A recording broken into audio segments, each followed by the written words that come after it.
Never seen a smile so big on my little old lady's face until I tell her I'm going fishing all weekend. Pack up all of my bait and I make plans for 7:45 and I swing around, pick up my date for the weekend. Some reason she seems to please when I'm leaving.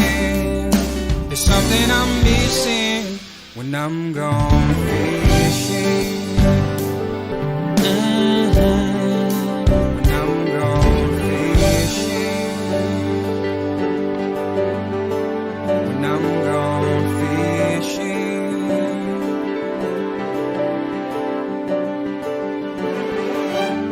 Yeah, baby. Yes, sir.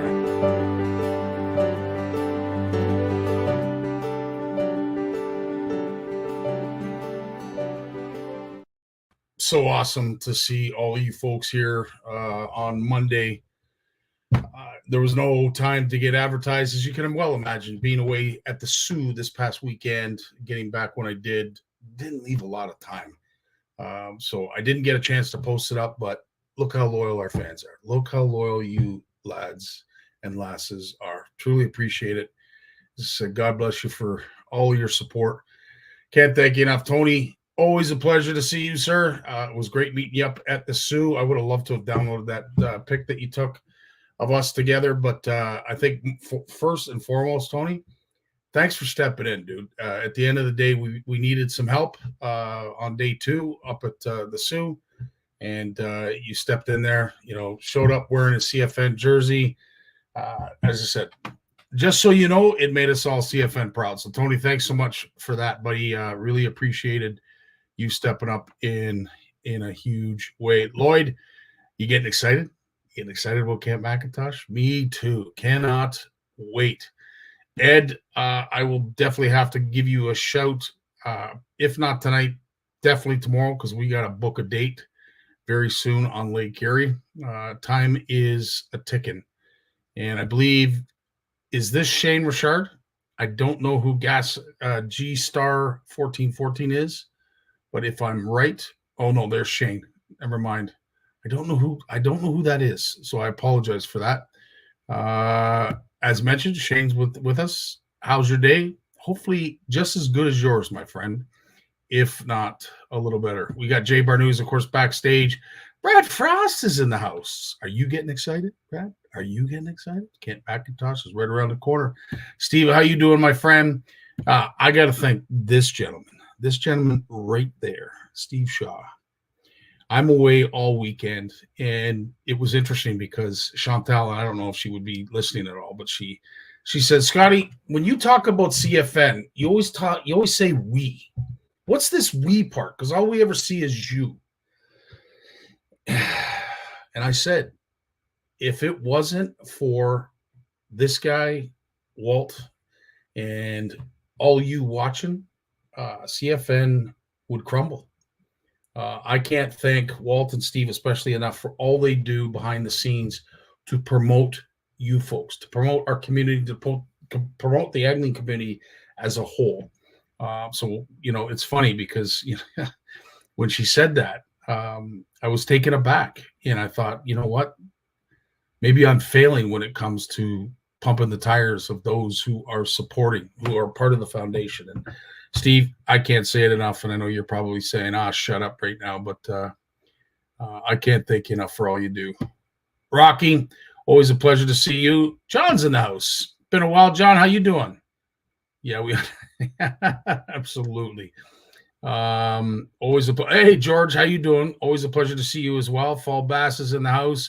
Sparkus, good to see you as well. Pete LeDuc, you've been out fishing, which is nice to see.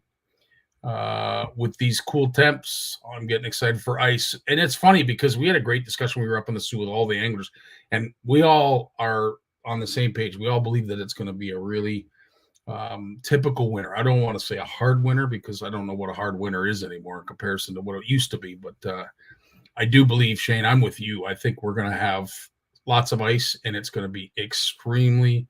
Yeah, you are. I thought you were. Clarence, nice to see you, my friend. Always a pleasure to see you join us. Eve's in the house. Yeah, exactly. I knew you would be saying that. Enough. I get it. But needless to say, as I said, it is without a doubt a team effort, and we continue to venture forward. So we will do that as well. I think Jay and I have talked about this too. It's going to be a cold winter. It's going to be, I believe, the hard water season that we have been waiting for, longing for, and wishing for the last how many days? 700. Because since last year, we were hoping for a hard water. And, of course, a lot of folks bought a lot of stuff. The year, I think it was, 2 years before, in anticipation of a great hard water season. It didn't come. And, of course, our stores stocked a lot of their shelves with ice fishing geared equipment.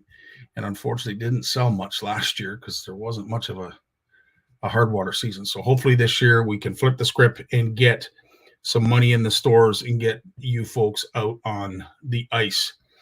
Speaking of stores, speaking of hard water season, this is, of course, something that we're very, very proud of.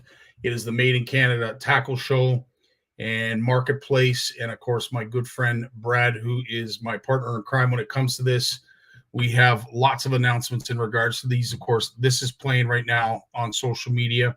And most of the platforms, we don't want to upset too many people, so we don't want to post it too often because you know how people can get at the end of the day. It is something that is going to bring us all together. But as you can see, there are some incredible deals, some incredible opportunities for folks who do come to the show. And more so than ever, I want to mention to the vendors, hear me, vendors, when I say this, there will be a pig roast and a social gathering on the Saturday night in Woodstock at the fairgrounds, starting at 5. Our good friend Sean, who I met up in Horwood at Horwood Lake Lodge at the CFN retreat, he is going to be performing a pig roast, and we have a liquor license so we can enjoy a few bevies while we're eating what I'm assuming is going to be an absolute delicious roasted pig. So look forward to that. So all those who are vendors, please make sure you head down, get set up, and join us in the parking lot because we are going to have a little bit of a party, an impromptu party. But we're looking forward to seeing you all there. This is an incredible deal offered by Angling Outfitters. Bring your Lowrance or Humminbird display and get your software upgraded at no charge. At no charge. They'll do it right there at the show. So this is worth the price of admission in itself. And the price of admission is $5. $5. We were hoping to do the fireside chat. What we ended up doing is making sure that we had more room for vendors. So we've done that. We don't have the back room like we did the last time. So the third very back room, we are going to have, of course, the tackle swap area and then the main show. But as I said, this alone, to pay $5 to get your stuff upgraded, I'd say that's worth the price of admission on its own. But in addition to that, there's other incredible deals and opportunities as well that are going to be offered from various vendors. And these are just some of them. Our good buddy Jim, there and many other charters, they're going to be $100 off charter giveaways. There's going to be discounted charters. So as I said, there is lots of opportunities for those who come. It is on the 22nd of September, so it's in 2 weeks from 9 till 3 p.m. Woodstock at the fairgrounds. There's the address above. Look at some of the benefits. Look at some of the opportunities. Look at some of the deals. We love to see you there. And one guy that we're going to be talking to very shortly Big Jim is going to be there as well.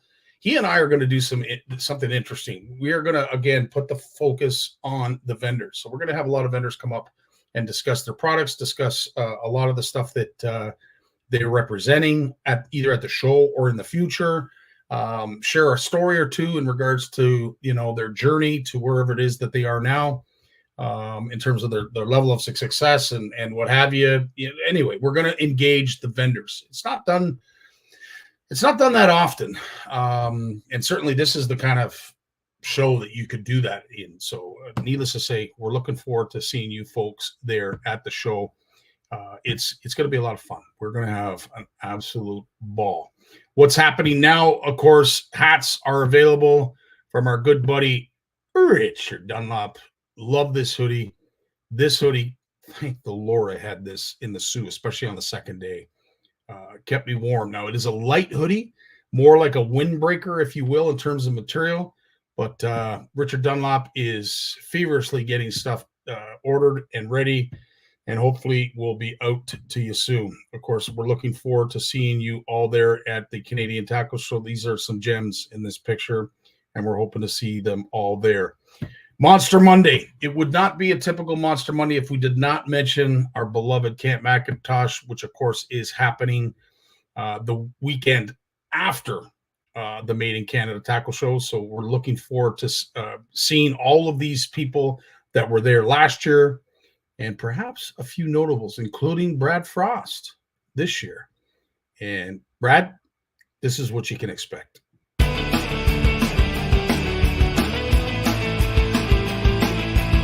Yeah, baby!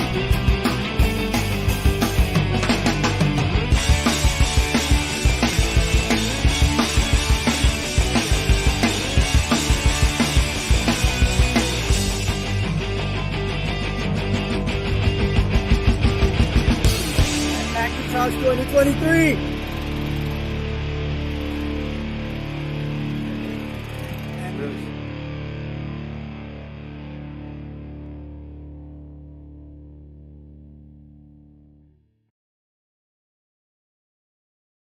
Spectacular stuff. Looking forward to it. It is always a great time. And judging by the weather is, I'm telling you, what a topsy-turvy weather pattern we've got. But this week looks like it's going to be warm. The weekend looks like it's going to be warm. So I'm looking forward to a bit of a warming pattern if we could when we get to McIntosh. If not, we're fully set up and prepared for it to be a little bit chilly. Again, don't have a lot myself. Of course, my aspired guests, Big Jim, Lawrence, and Jay, are going to be joining me shortly, and they have lots to talk about. So I'm looking forward to that. The biggest takeaway, I have to say, and a big shout out, of course, to all the volunteers, the city of Sault Ste. Marie, but more so the anglers. I really want to emphasize on the anglers of the NOWT. What a great group of folks. And one in particular, or two in particular, I should say, Sean Wonk and, of course, Ashley Fernandez. Had the pleasure of going out and pre-fishing with them. And I did a little bit of an interview to sort of showcase the tournament, showcase the city, and, of course, what that area has to offer when it comes to a fishery. And I'm telling you, you ever get the chance, you ever get the opportunity to go up to the Sioux to do some fishing, don't pass it up. Honestly, don't pass it up, because there is literally every species of fish in the river. And then, of course, you have Lake Huron to the east and Lake Superior to the west. So you are jam-packed right in the middle of what are incredible fisheries. But the St. Mary's River has a lot to offer. Algoma Fish and Game Club. If anyone on this live is listening from the Algoma Fish and Game Club, Ashley Fernandez absolutely hit it out of the park when I asked, and you're going to hear it, what I asked, what this tournament means to the Algoma Fish and Game Club and what the Algoma Fish and Game Club means to this tournament. His answer, I'll let you listen to it. It was a mic drop. And I think, Steve, you were definitely one of the ones that was on the call at the time. Have a listen, because I'm telling you, no one nailed it better than this chap. Ashley, take it away. Now, explain the importance of this tournament and how it affects the Algoma Fish and Game Club, and of course, what the Fish and Game Club represents to the fishery.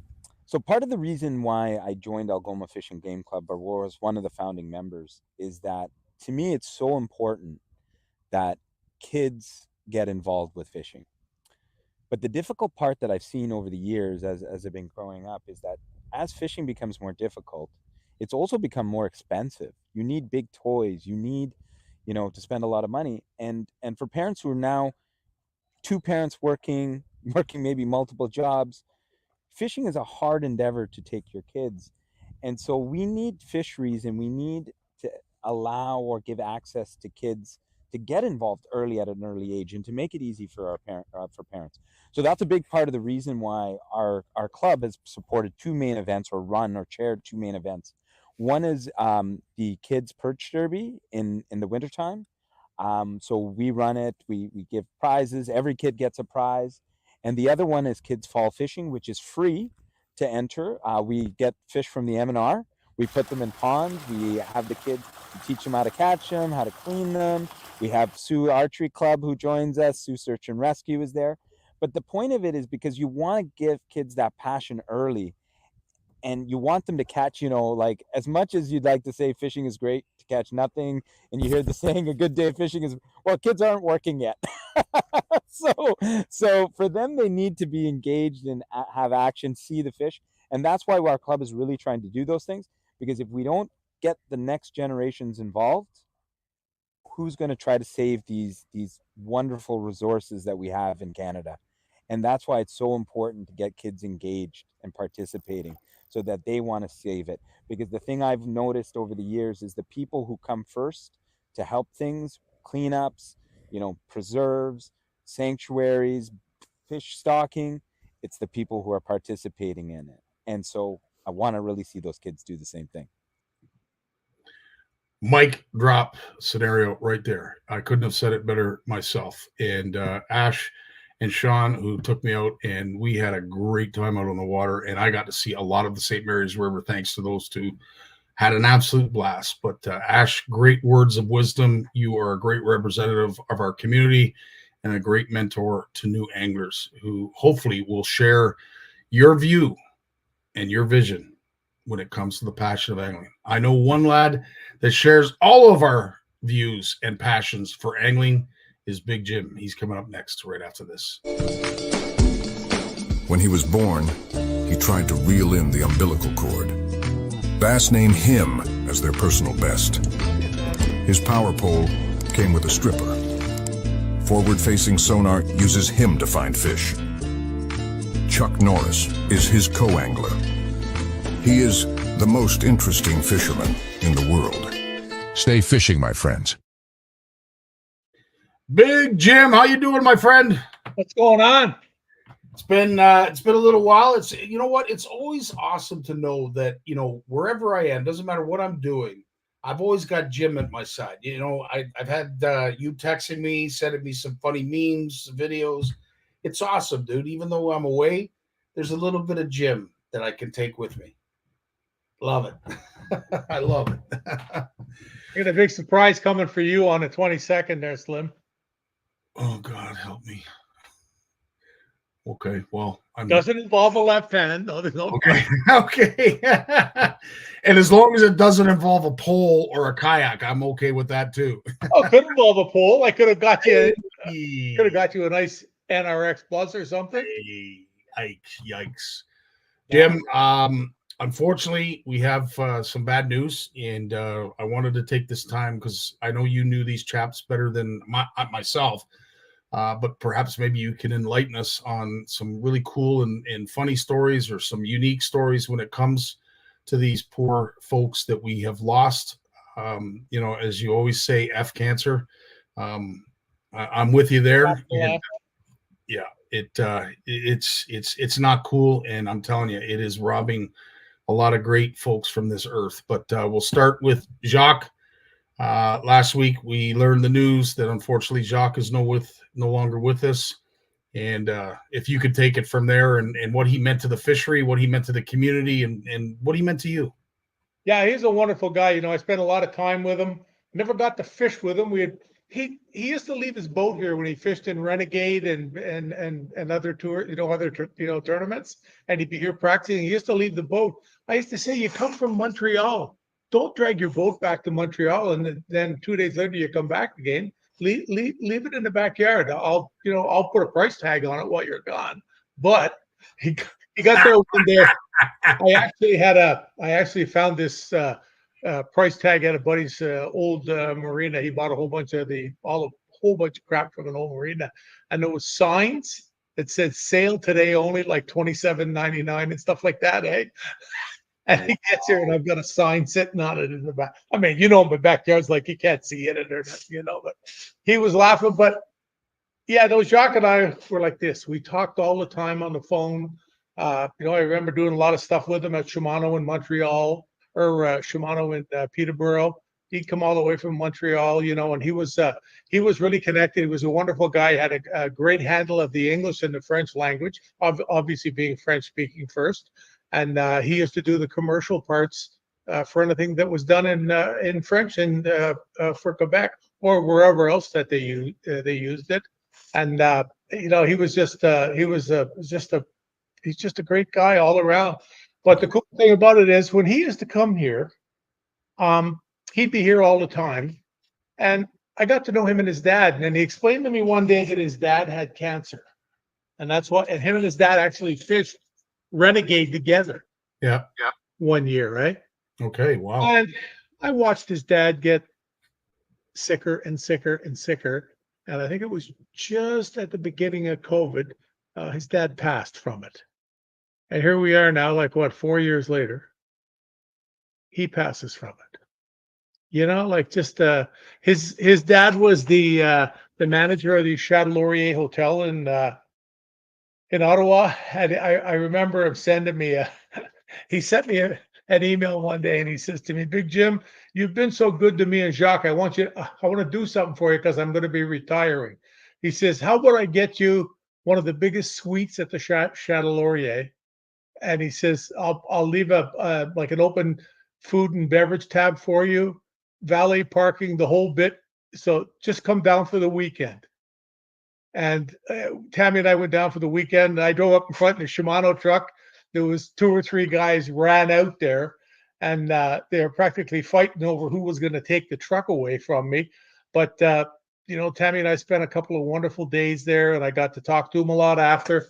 But it was cool that night because one of the things that we did have when we ate dinner, we got the lady in the restaurant to take a picture of us, and that was the picture that she took of us having dinner. Look, I didn't have a hat on, and my hair was actually combed.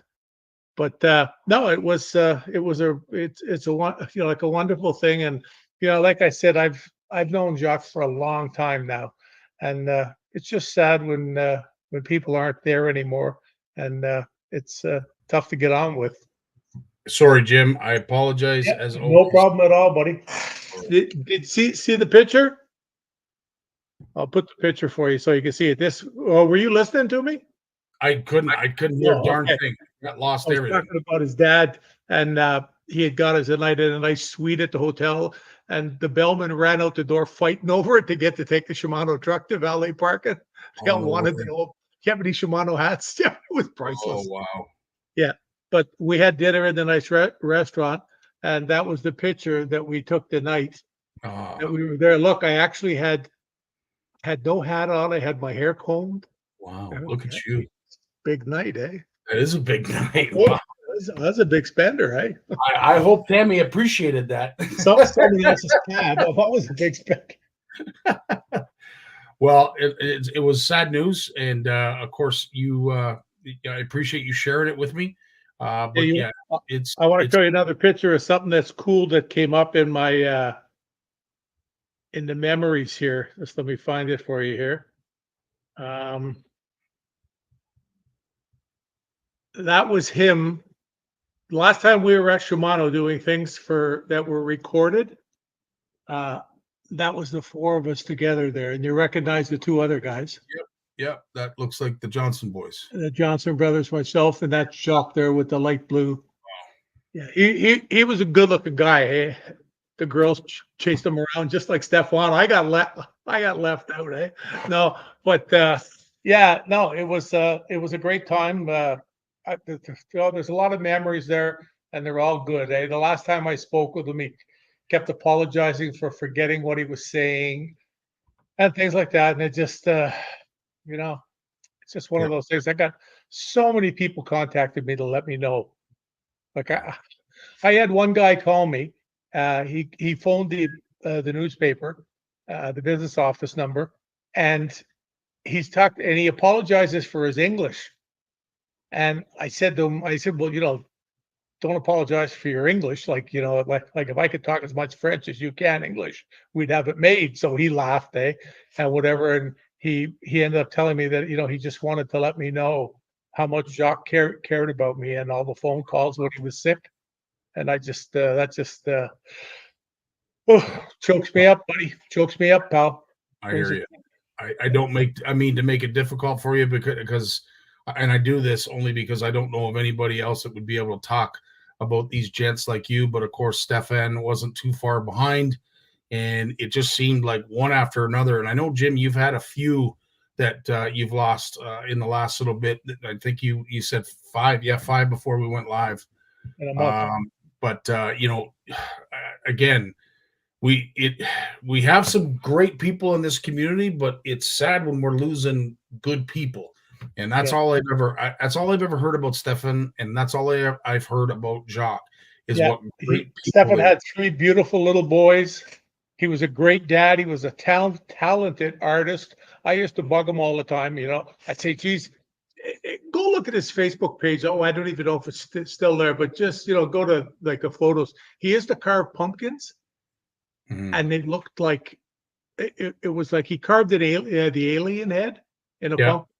And I didn't believe he had done it. I told him, I said, where did you get the picture? He said, I did that. I said, yeah, right. Like, one of those things you just, and I'll find a couple of the pictures and say, it's absolutely incredible. Some of the stuff that he did. I always just bug him all the time. So I said, I don't have 3 boys. I can't carve pumpkins like that. I wasn't a really good skateboarder like you were. Stuff like that. But I said, do you want to come dust my trophies? Him and I used to joust all the time. He's up there. I know he's listening, boy. He'll be laughing tonight. There's no doubt about it, Scotty. That's awesome. He was one of those people you just get near him and you got happy. Yep, I get it. I know a guy like that. Tony, thanks for bringing that up. I really appreciate it. We ran into some interesting folks. One of the guy's name, I can't remember his last name, but his name is Harold, and he has fished the PWT on the American side for a number of years.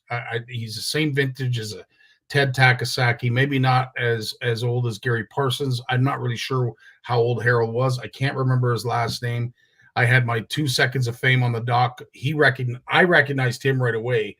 And to have it received back, he's like, oh, I've been watching your stuff for a while. He says, I really like your stuff.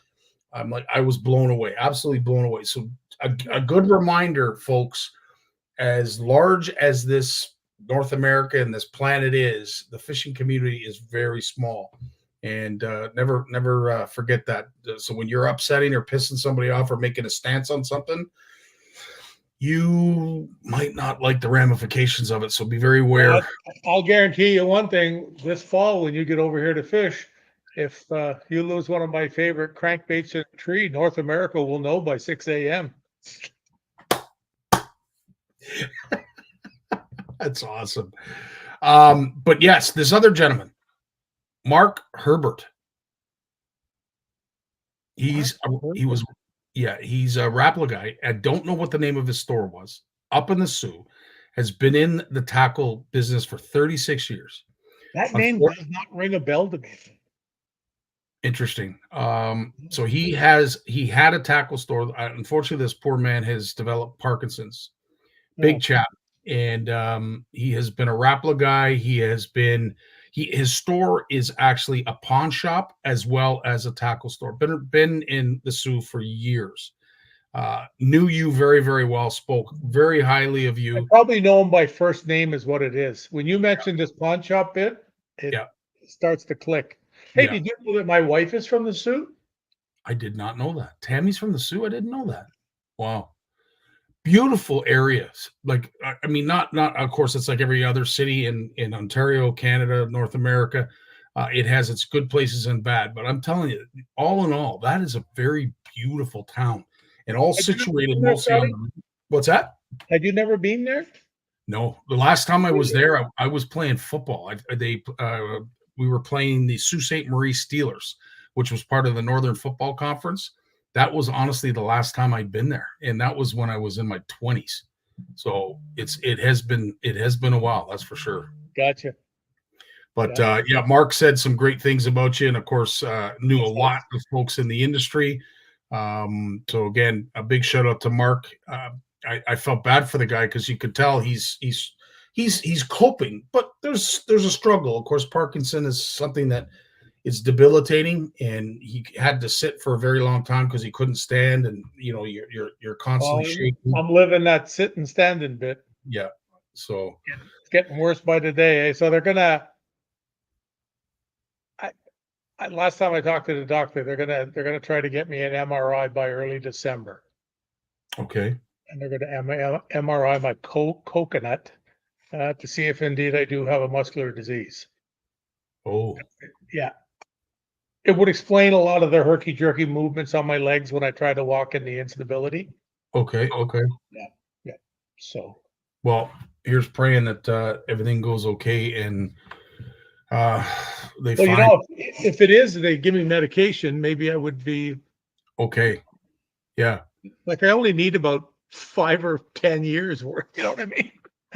Well, I would just bit my tongue because I was about to say, let's hope they don't find anything, and I don't mean that because there is a brain in there. Yeah. Hello. Yeah, as I said, trying to lighten up the mood because, of course, we are mourning You the know loss. me, it's what it is, buddy. Yeah, what it absolutely.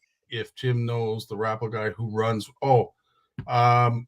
Scotty, we wanted to know if Jim knows the Rapple guy who runs Rapple Marketing.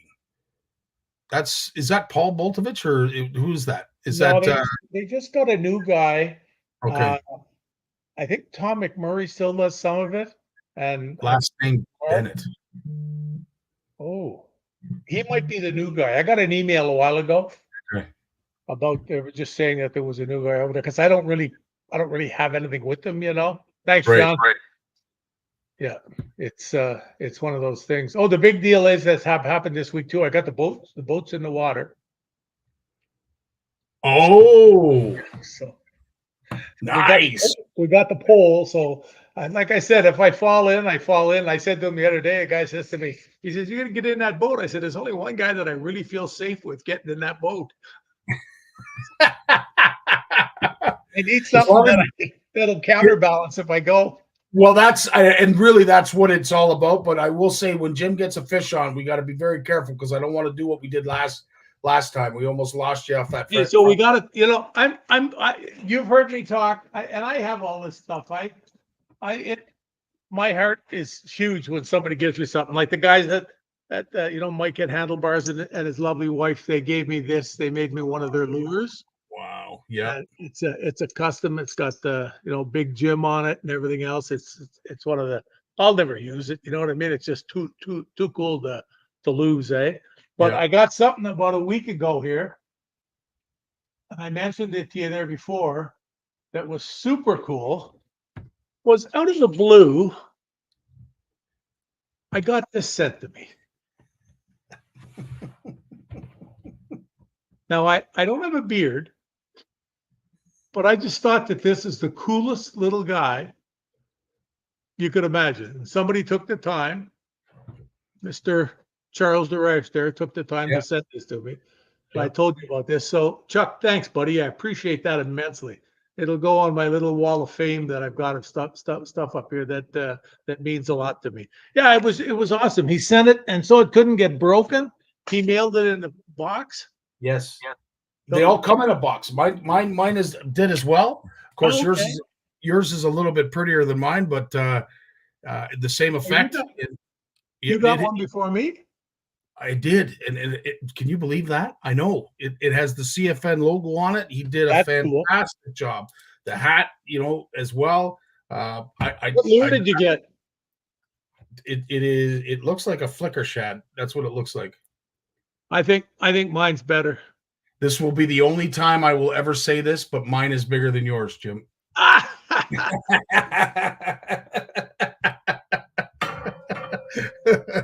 The only time. That's that Viking blood, buddy. I hear you. I'm going to talk about it with Jay as well, but I wanted to bring you in because there was some news. And of course, when we saw the breaking news from B.A.S.S, I began to panic because I thought once we had talked about the North American Tournament League having declared that they're not going to use forward-facing sonar, I thought we were going down the same road with B.A.S.S. Tell us a little bit about the importance, not only of them making the claim of what it was that they were making the announcement for, but the feedback from the anglers. Immediately they retracted the statement. And just tell us a little bit about the background, if you could. Yeah, well, Jim. basically, you're not supposed to gather information once the schedule comes out. Yeah. So they changed that and they made it go to January 1st because, like Jason and I were talking earlier about it with you, you may not have qualified for the elites by the time this would have taken place. So the young guys that came out of the EQ, which is where they qualify, they came out of that, they were free to do whatever they wanted because they hadn't technically qualified yet.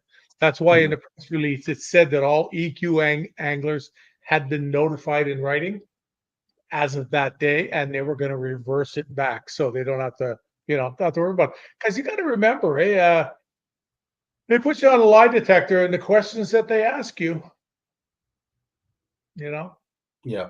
So they're pretty pointed questions, and you can't get away from them. But then again, there's also some that are pretty vague. Yeah. And I don't know the exact wording that they use, but I know I saw a guy one day complaining about it that the questions asked should be that did you solicit information? Like if I'm talking to Greg DePalma on the phone, and I clarified that with him in a text while I was talking to him before I phoned him. I said, hey, if I mention something here talking about fishing, you don't happen to say, oh, geez, I was off Grenadier Island in the St. Lawrence the other day, the big rock pile, just smoking 4.5 pound smallmouth. Then theoretically, if they don't ask the right question, he could get gals. And he came back right away and he said, oh, no, don't talk about the St. Lawrence. Yeah. And I will say, it's not often that I see Coop ever take to social media to complain First about. time you've ever seen him do it. Yeah. I've never he did seen it very eloquently. Yes, He absolutely. did it very eloquently. And most of the guys did. They did it very eloquently. And I think that's what the good thing is. I know Jason's a lot more involved in this than I am. And, he's part of the organization up here. But, he could probably, tell you a lot more about it than I can. But it's good to see them all be involved in that. And it's good to see B.S.S back up on something. Maybe they made a movement and they backed up. 100%.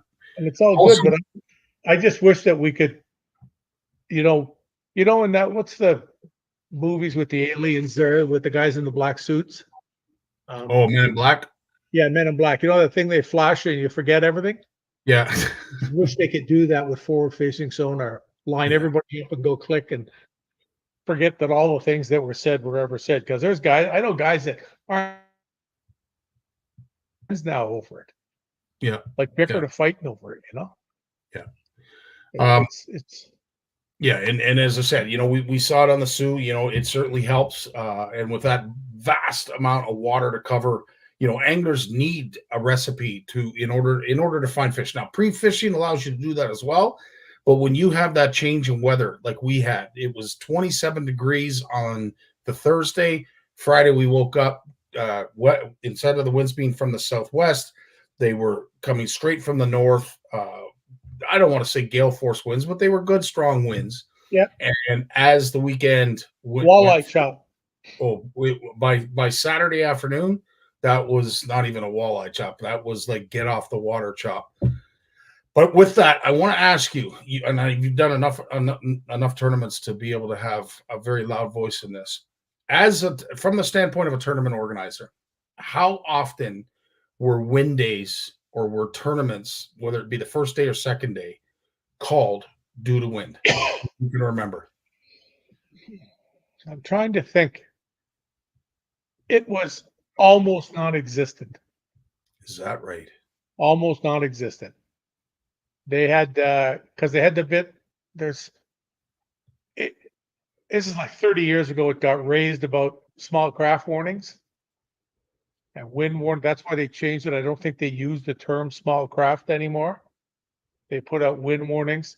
But if you send the fishermen out in your tournament and they go out and something happens to somebody, the legalities to come back on you because you spurned them to go.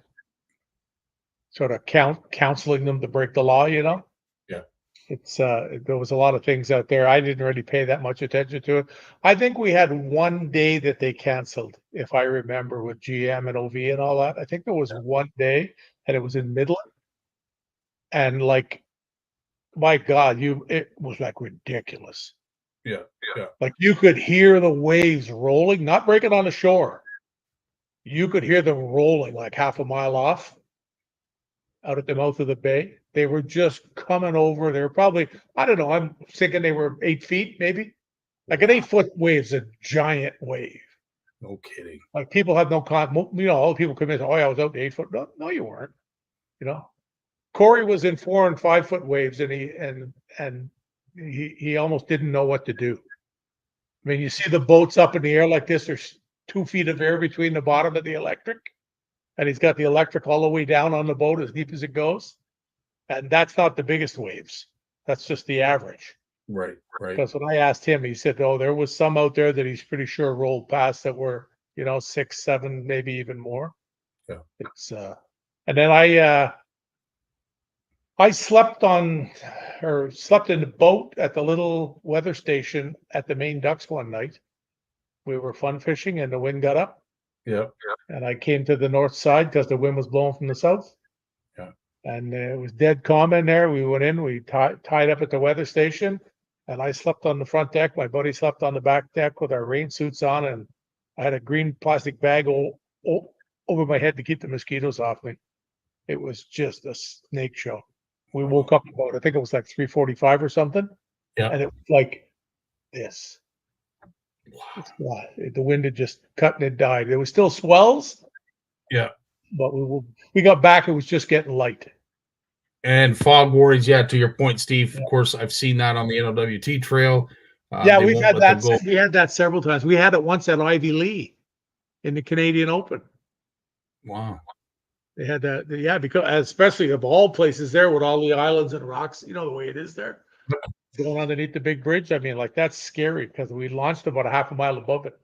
Well, that's the thing too. The launch itself, whether it's a shotgun or a trickle start, doesn't really matter. I mean, there is a little bit of gap between you and the next boat if it's a trickle start, but really, you don't know what they're doing. And when you get into that fog, I mean, all bets are off because no one could see. But yeah, it was interesting because, of course, we knew on Saturday that the winds were strong, but they weren't like ridiculous. But by the end of it, by 3:30, 4 o'clock, when they were supposed to be off the water, I had said, can you imagine if this morning looked like it does right now? There's no way we would have ran that term. Not a chance we would have ran day 2. But no, I just wanted to see your take on what it was like back in the day. But to your point, it sounds like it wasn't really a big issue. But I remember, and it's not that we didn't have wind. Like I said, I slept out on the ducks. It's not that we just invented wind, eh? Yeah, oh, we said here, I'll be at least 6 times. Sure, yeah, we're not cover yet. I see that. Yeah, makes perfect sense, John. Perfect sense. Yeah, you have to be careful. They have a piece of footage of me coming across out of when we went out of Penetang, Midland, and we went out of the Y Heritage Marina. And they have a picture of me coming from the boat launch around into the marina for us all to blast off. And they took the film, and I'm there, then I'm gone, then I'm there, then I'm gone, then I'm there, then I'm gone. in the boat. Wow. And then I got was Wayne Azumi coming back in. I pulled up beside him and I looked at him and I said, "What are you doing?" He goes, "I've never seen a day like that in my life," because we went across the Port Separate in that area, so you had to get across the big open spot there, right? Yeah. And I made it across. I got over okay. It took my time and whatever else. And he pulls up beside me and we're talking. And I looked at him and I said to him, "Where'd your depth finder go?" And he goes, "It's gone." He didn't even realize it was gone. The one off the front deck by the electric. So it didn't even realize it was gone. He caught a wave and it just tore right off. But there's another thing too. The quality of what we have now compared to back then. No kidding. No kidding. Well, look, I mean, you look at all the RAM mounts and various other mounts that they have. Like, I mean, you're 100% right. And even with that, we did have very few casualties, but needless to say, they still exist even in this day and age when technology is so much better. Jay just mentioned he has VHA footage of Jim from one of those OV. That's where I'm coming across in the front, and I take my hat off and I go like this with the water off it. I've seen that, yeah. Wow, funny Long time ago.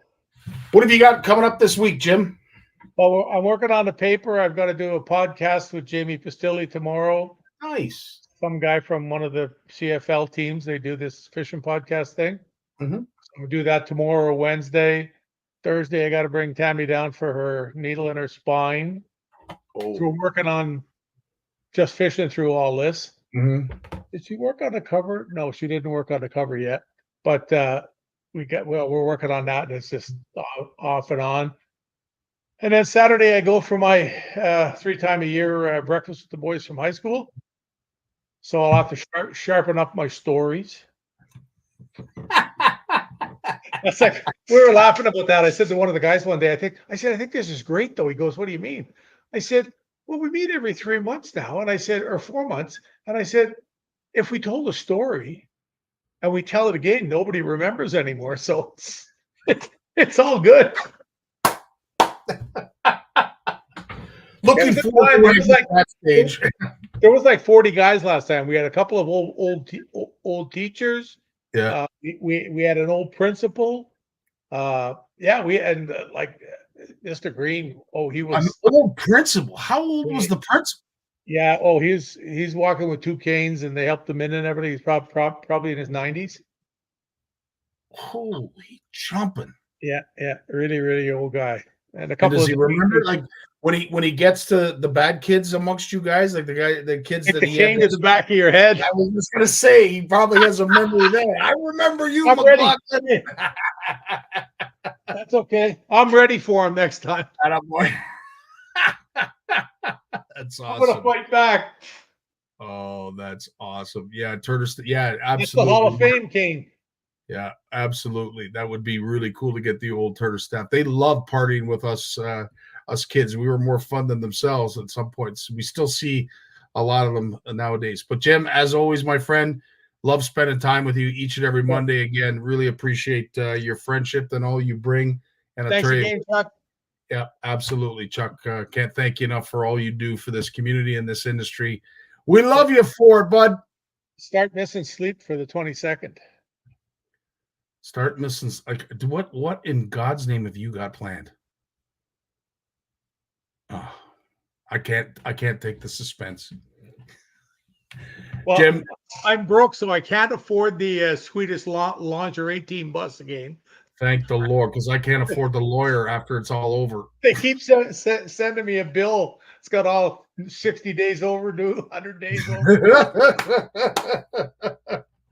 Right on, buddy. Well, you have yourself a great week, and thanks again for your time, my friend.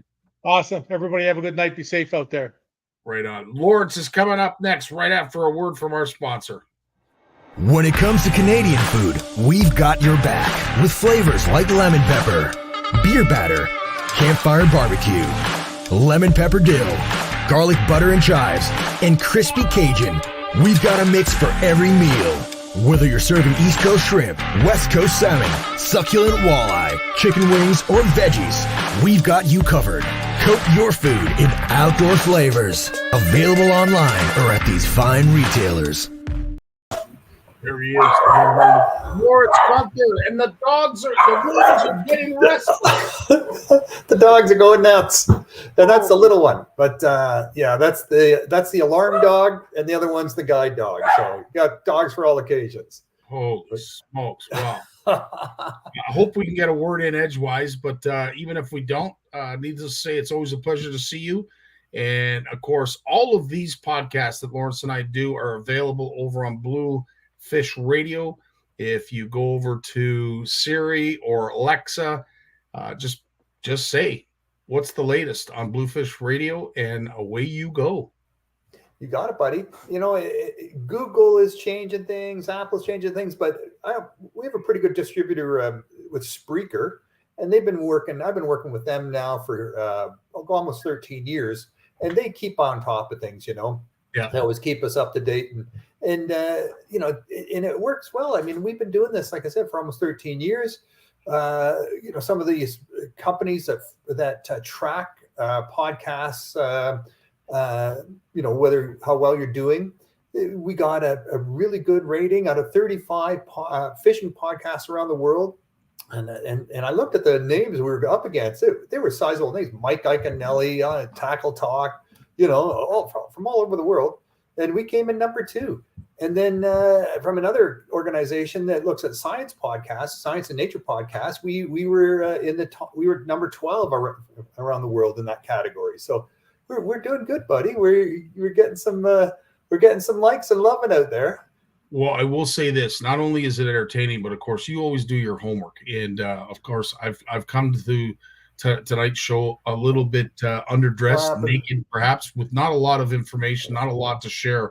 But I know you always have something that you want to share with us that you think we need to know, and I can't thank you enough for that. But I'm not the least bit surprised you're in the number 2 spot. I won't be the least bit surprised when you're in the number 1 spot. You've interviewed some really influential people, some really entertaining folks, but you do your homework, and I think that is the true testament to why you're where you are on that list. Well, a podcast has to be a conversation. It's not a Q&A sort of radio interview like you'd hear on, you know, CTV or CBC. It's, you know, you have to know, you have to have a conversation. You have to be knowledgeable. It can't just be like, tell me more. And there's a lot of people that start podcasts like that. You know, it's their knowledge quest, and they want a reason to talk to people with greater knowledge, and they go after them. But at some point, they run out of people on their list that they want to pluck their brains, pick their brains, and then they just give it up. And they usually last 25 to 50 podcasts, and then they're done. They've done their learning curve. They're satisfied with the information they've gathered. You know, some great exceptions to that are the Ugly Pike podcast. They're still going strong, and great team there for sure. Great Canadian group. They're very, very proud to know those guys. And but yeah, no, podcasting, you gotta come prepared. Like, you gotta know the answer before you ask the question, and then if they surprise you, then it's exciting. But you know, the trick is to know what it is you're asking, and you want to hear their opinion of what you think the answer is. So that's where it gets interesting, right? You kick it around back and forth, and it's stimulating for everybody concerned, and hopefully the listeners. Apparently the listeners. 100%. No, I couldn't agree more. But again, you're right. And during COVID, we saw a lot of upstart podcasts get created. It's nice to see a few of them still sticking around. But yeah, it's an awful lot of work, Lawrence, and you know, you guys make it easier for me because I can bounce ideas off you, and vice versa. But you know, when you're the one steering the ship like you do at Bluefish Radio, I can only imagine how difficult it is, and we have to keep reminding ourselves you have a disability on top of it. And I was trying to explain this to somebody at the Sioux tournament this past weekend. I said, Yeah, he used to run tournaments. Yeah, but Scott, you said he was blind. He's legally blind. I said, yeah, but he used to run tournaments, and then eventually his insurance company said, listen, Lawrence, we don't want you driving the boat. You need to sign a waiver. Make sure you're not doing that anymore. Otherwise, we're not going to insure you. And The whole time he's just sitting there like, is this like an April Fool's joke? You're kidding me. I was like, no, honestly, I'm telling you, he is blind in what he's doing. So my friend Andre, who is going to be moving to the Ottawa area, is Oh looking yeah. to get involved in something exactly like you're doing, and would love to help out, would love to volunteer when he finally does get to Ottawa. Eventually, he's going to be moving there. And I have told him, I gave your contact information. So Perfect. you will have a dedicated volunteer with that gentleman, Andre, who loves to do some wonderful things. So stay tuned for that. Now, in the meantime, Yeah. sure, you've got a whole host of news for us. Well, I've got some news updates on some of the things we're pushing on, some of the things we're advocating for. And I thought this just wanted to keep this in mind. It's on my mind right now because it's a very active time of year for meetings. And so we just came back from the Overlander Expo. And this is an interesting group of people. This is, Scotty, this is a very fast growing segment of the population in terms of outdoor pursuits. They take their rigs, their trucks, their Jeeps, their four-wheel drives, they rig them up so they can take their fishing gear, their camping gear, and head into the bush for days at a time. Days at a time, right? And they're not racing anywhere. They're not, crashing through streams. They're not ripping up the sides of mountains. It's not a race. They believe in leave no trace. They believe in tread lightly. These are two charities that they support in a big way and work diligently with to make sure they really do practice what they preach, right? Just make sure they leave nature better than they found it. And to be part of that organization, I've been doing this overlanding since 2014 when I got my first four-wheel truck camper.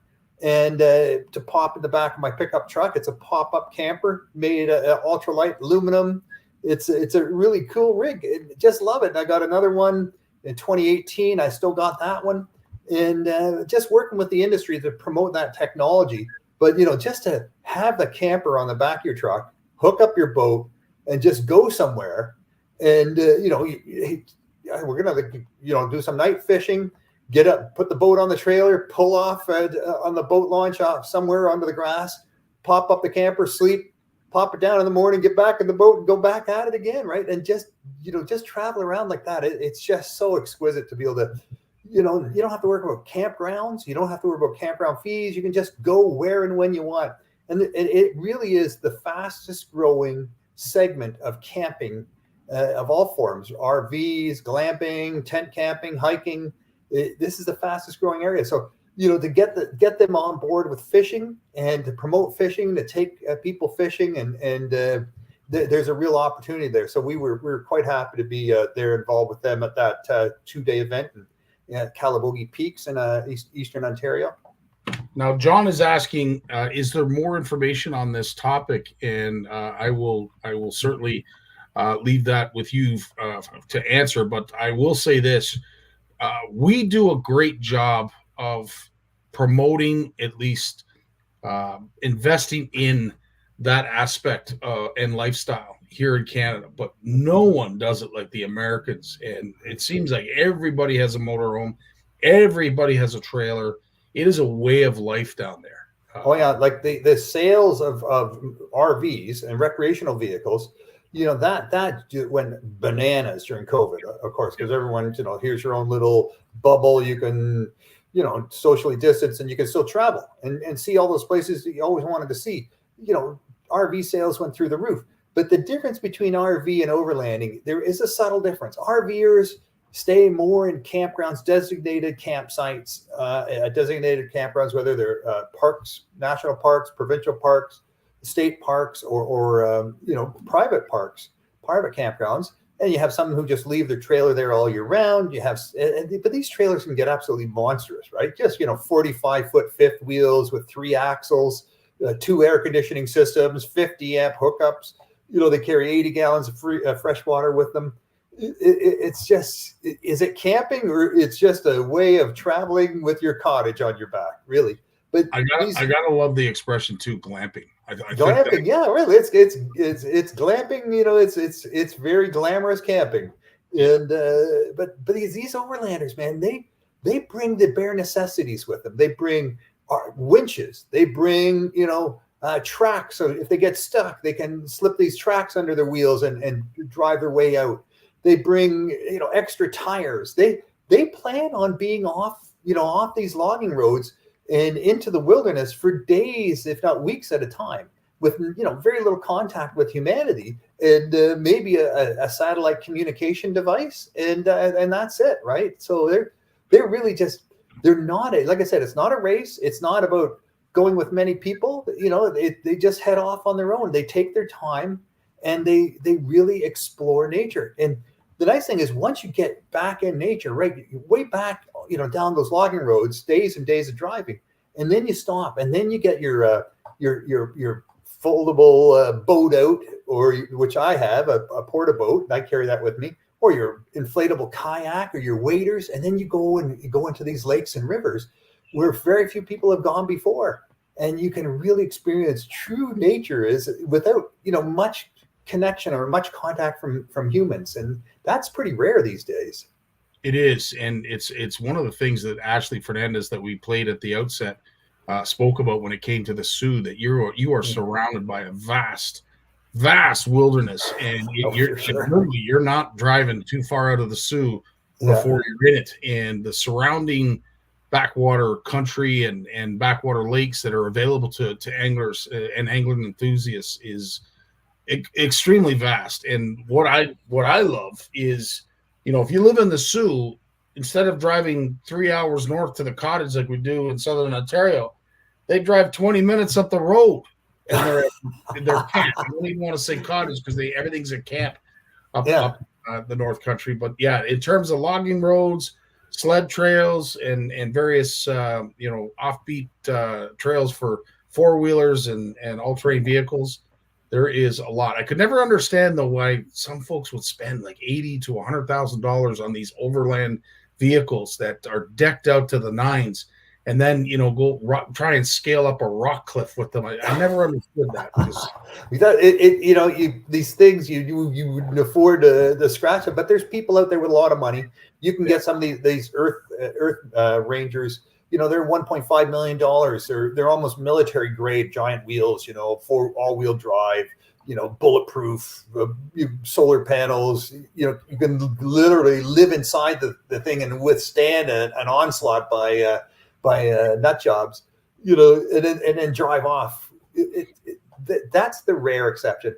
The big thing is keep it as simple as you can. You can bring everything in the kitchen sink, but it doesn't matter how much you bring with you. You're just going to weigh yourself down. You're going to bring more and more complexity into the picture. The best way is to keep it simple. Make sure you bring the essentials and nothing more. And you always think about, okay, if there's an emergency, a health emergency, what am I going to do? If there's a technical breakdown, what am I going to do? And that's where you have to know, you have to have those emergency plans, right? Because you can't be 100%, reliant on yourself. At some point, there's going to be an emergency. We're going to have to reach out and try to get some help. But as much as possible, they just try to be super careful, take it easy, and just, manage the risk and get out there and get back and just experience those adventures along the way. It's just a super expanding way to get outside. I love it. I love it. Looking forward to it too when I retire. I'm that is one thing that honestly I'm looking forward to, and of course being up in the Sioux. And if anybody's ever done that drive from the Sioux to Wawa, there is a lot of opportunities to pull over to the road and just take it all in. Like, the scenery is redonkulous up there. It's so good. I was told that if you drive along the Trans-Canada Highway, you got Superior on the south side of the highway, and then there's a million lakes just on the north side of the highway that have never been fished. Seldom if ever fished. And you could just basically stop anywhere and just head north off the Trans-Canada Highway into the bush, and to a little glimmer of blue that you witness through the trees, and you'll have some of the best fishing of your life, just within 100 yards of the highway. And there's it's so many lakes. When I was talking to Sean and Ashley, to your point, Ashley he said, Scotty, next time you come up here, I got a great brook trout lake. These are all trophy brook trouts. And I'm like, well, okay, like, are we talking like 18? Like, what are we? Oh yeah, these are like 4 pound, 5 pound brook trout. I'm like, oh man. Wow. Wow. I mean, No, those, as much as I love my walleye, those brook trout and brown trout are the most prettiest fish on the planet, at least when it comes to freshwater. And I'd love to hold one of those trophies, just to hold one of those things, man. They are gorgeous looking fish. Oh, you know what? It was the fish I grew up on as a child. It was some of the first fish, and most fish I caught up until age 18 was brook trout. That was my focus. And I can still picture them in my mind, you know, when I had some sight. And my wife says, you should get a tattoo. You should get a tattoo. And I said, if I do, it'll be a brook trout. 100%. And George, to your point, I would say Algonquin Park is like far north. I would say Muskoka we consider north. I mean, it used to be Barrie. Barrie used to be considered north, but I would have to say Muskoka, Huntsville area is now considered near north. And then Algonquin, geez, yeah, that's far north, man. But nowadays, travel's made it so much easier. You've got highways, and they're always improving the highways. I just wish they didn't do it during the summer seasons. But these highways are improving. Of course, travel is becoming more easy for folks who like to do glamping, camping, or anything else for that matter. So, again, while you're on this planet, take the opportunity to do so. Well, you know what you mentioned, you know, retirement, and I've been selling these 4-wheel truck campers. I don't sell them, but I showcase it for the because you don't see these things on RV lots, right? They're pretty rare. There's one company that makes them, and they're very, very high demand. So for the guy who sells it across Canada, you know, I keep one on my truck, and anyone in Quebec, Ontario that wants to see it, they come to my driveway, and we spend an hour and a half, 2 hours. And these are always people who are just about to retire, and they're going to leave for a year with their spouse, or just you know, with their, and they're just going to drive off for a year and just live in that thing. And that's the love, you know, that's the magic. You don't buy one of these things to save money on hotels, you know, so you don't have to go into a motel when you go fishing, because the cost of the truck and the camper, that's a lot of hotel rooms, right? It's a lifestyle. It's a choice that you want to make to get off the grid. 100% off the grid. And enjoying nature, and there's opportunities for us to do so. But we digress. I know you've got more information for us. I do. All right, Lawrence, take it away. So tomorrow I'm heading off to Ann Arbor, Michigan, for the International Joint Commission meetings. They're bringing in people from across the Great Lakes, America, Canada, and they want to talk about community science hubs for each Great Lake. What does that mean? So I'll be there talking about anglers and the important role anglers do play now, and can play more in the future in terms of collecting data and sharing it with the scientists that are hired through this International Joint Commission. It's a Canadian-U.S. organization. It's been funded for over 100 years to deal with common issues that affect the United States and Canada on our shared waters.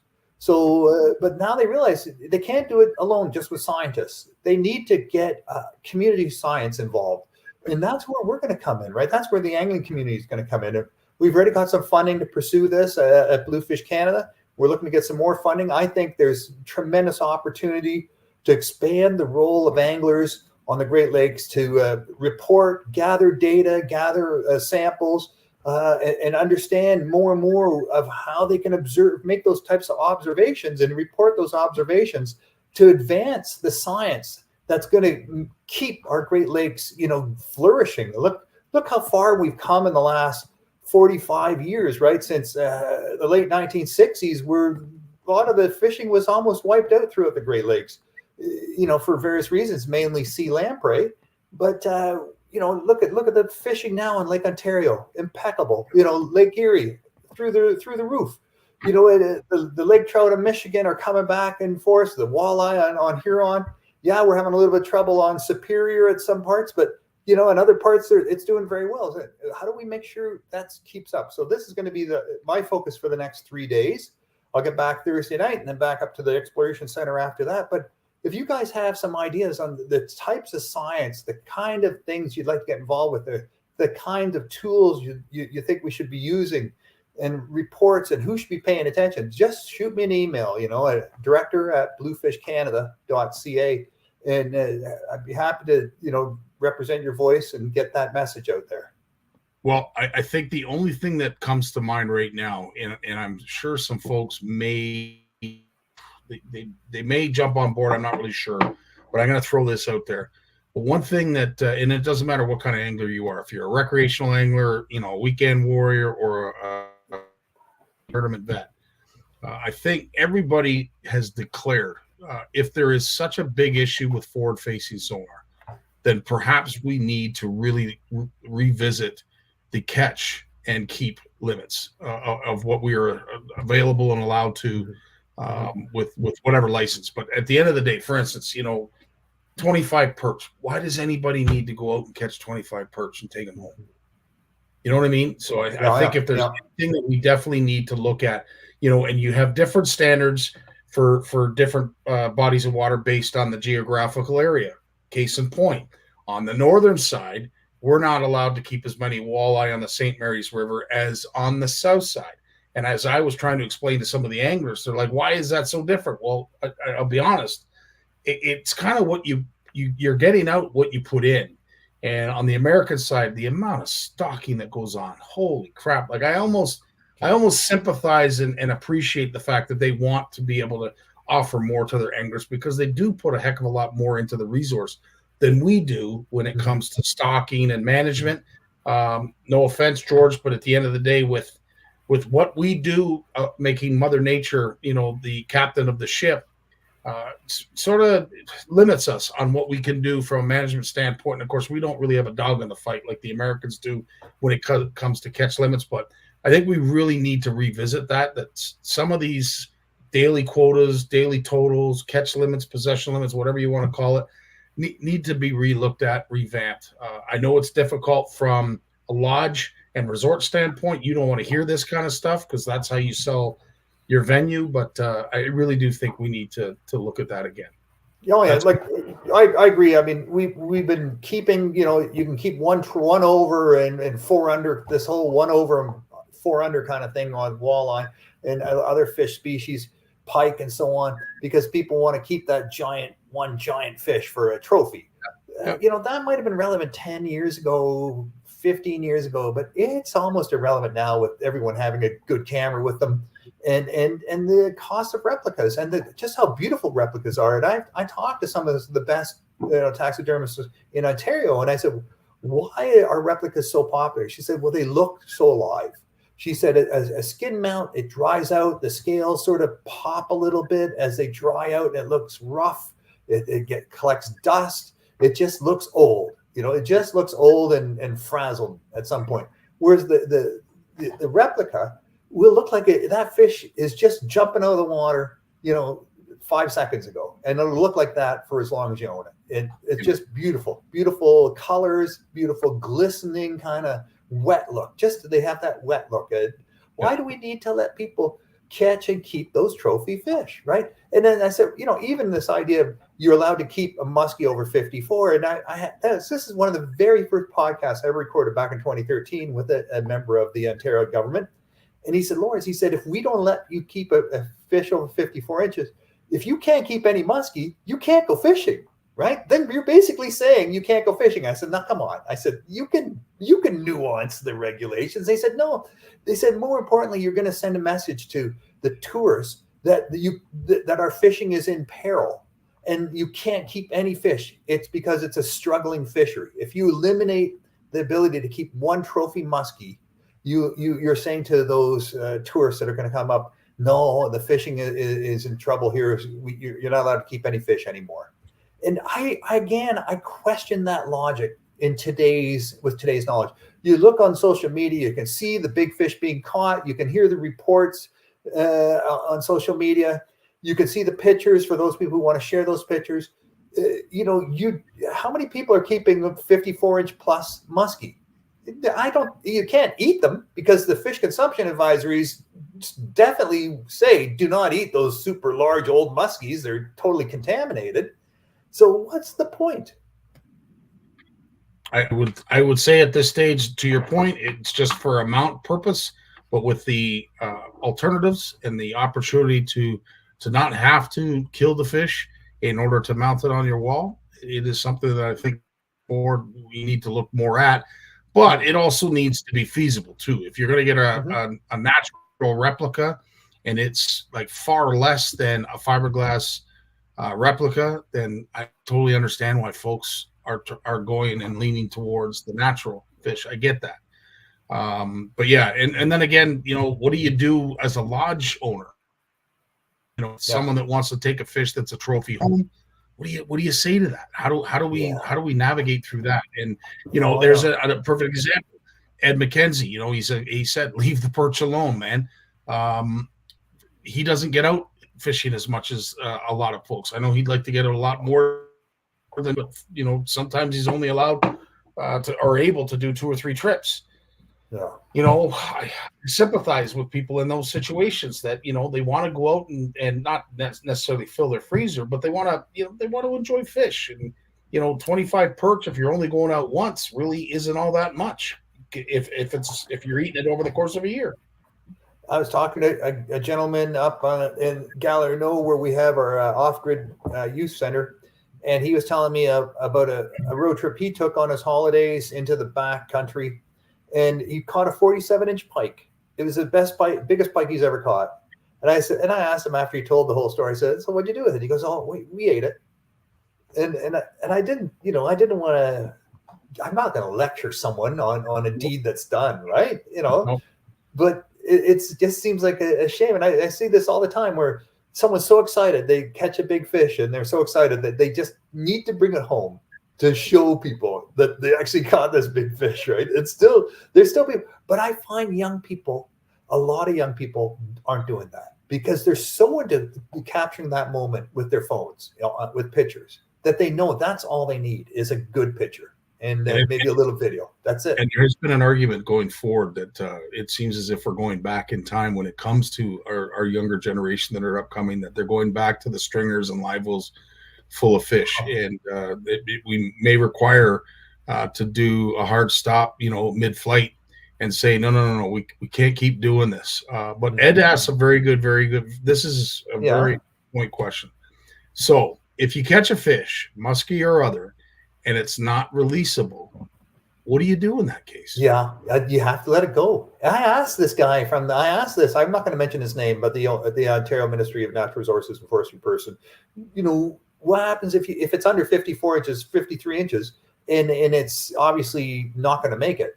He said, you have to let it go. Even if it's just going to float belly up and dead and just drift down, drift away, you have no choice. You have to let it go. And isn't there fines for that? I thought there was a fine for releasing dead fish or not showing respect to the reef. If it's a legally keepable fish, if it's a legal size, you have to keep it. Okay. Yeah, you can't throw food away. But if it's not a legal size, or if it's not in season, or it's not a legal size, you have no choice but to let it go. Okay. There you go. Yeah. Good point. All right, carry on, my friend. All right. Let's see. Where am I? Oh, hang on.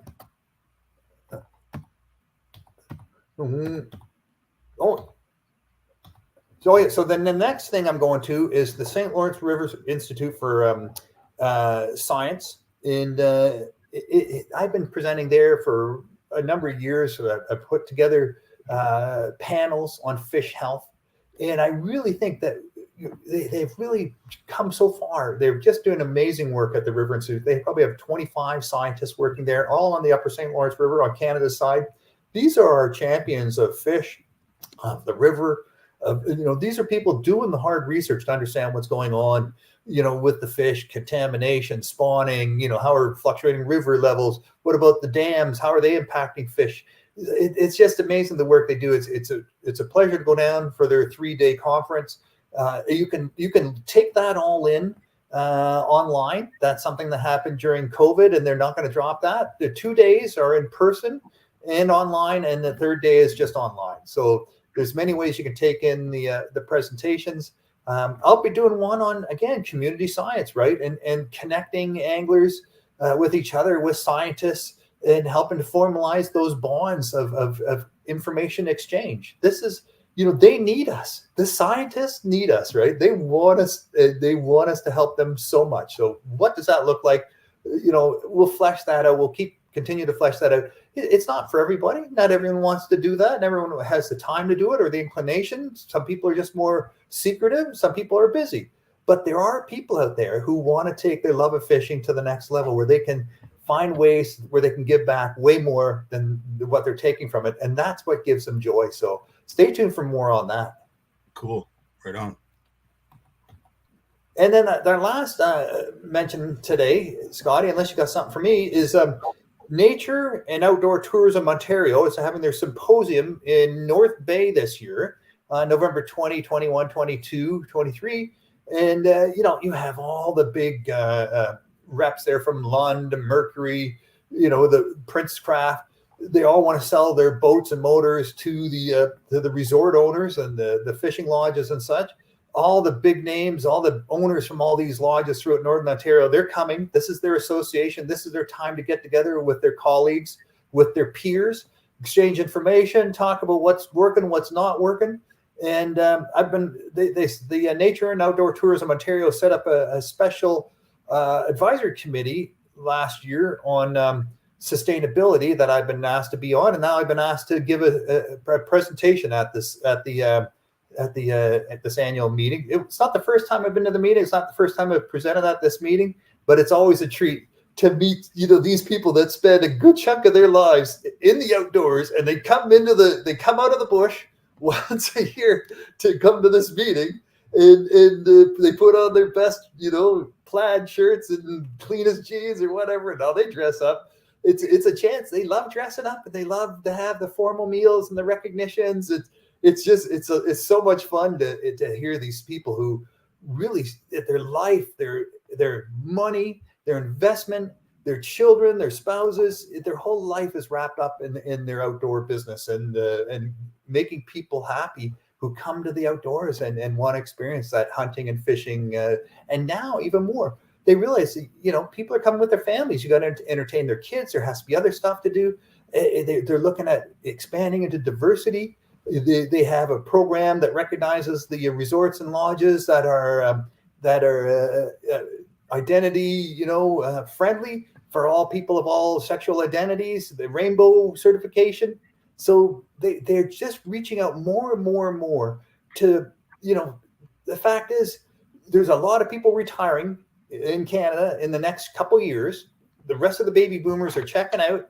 And they're all on their way of checking out of fishing and hunting too soon, because they're going to have disabilities and medical issues that are going to prevent them from pursuing those activities that they love so much and have pursued their whole lives.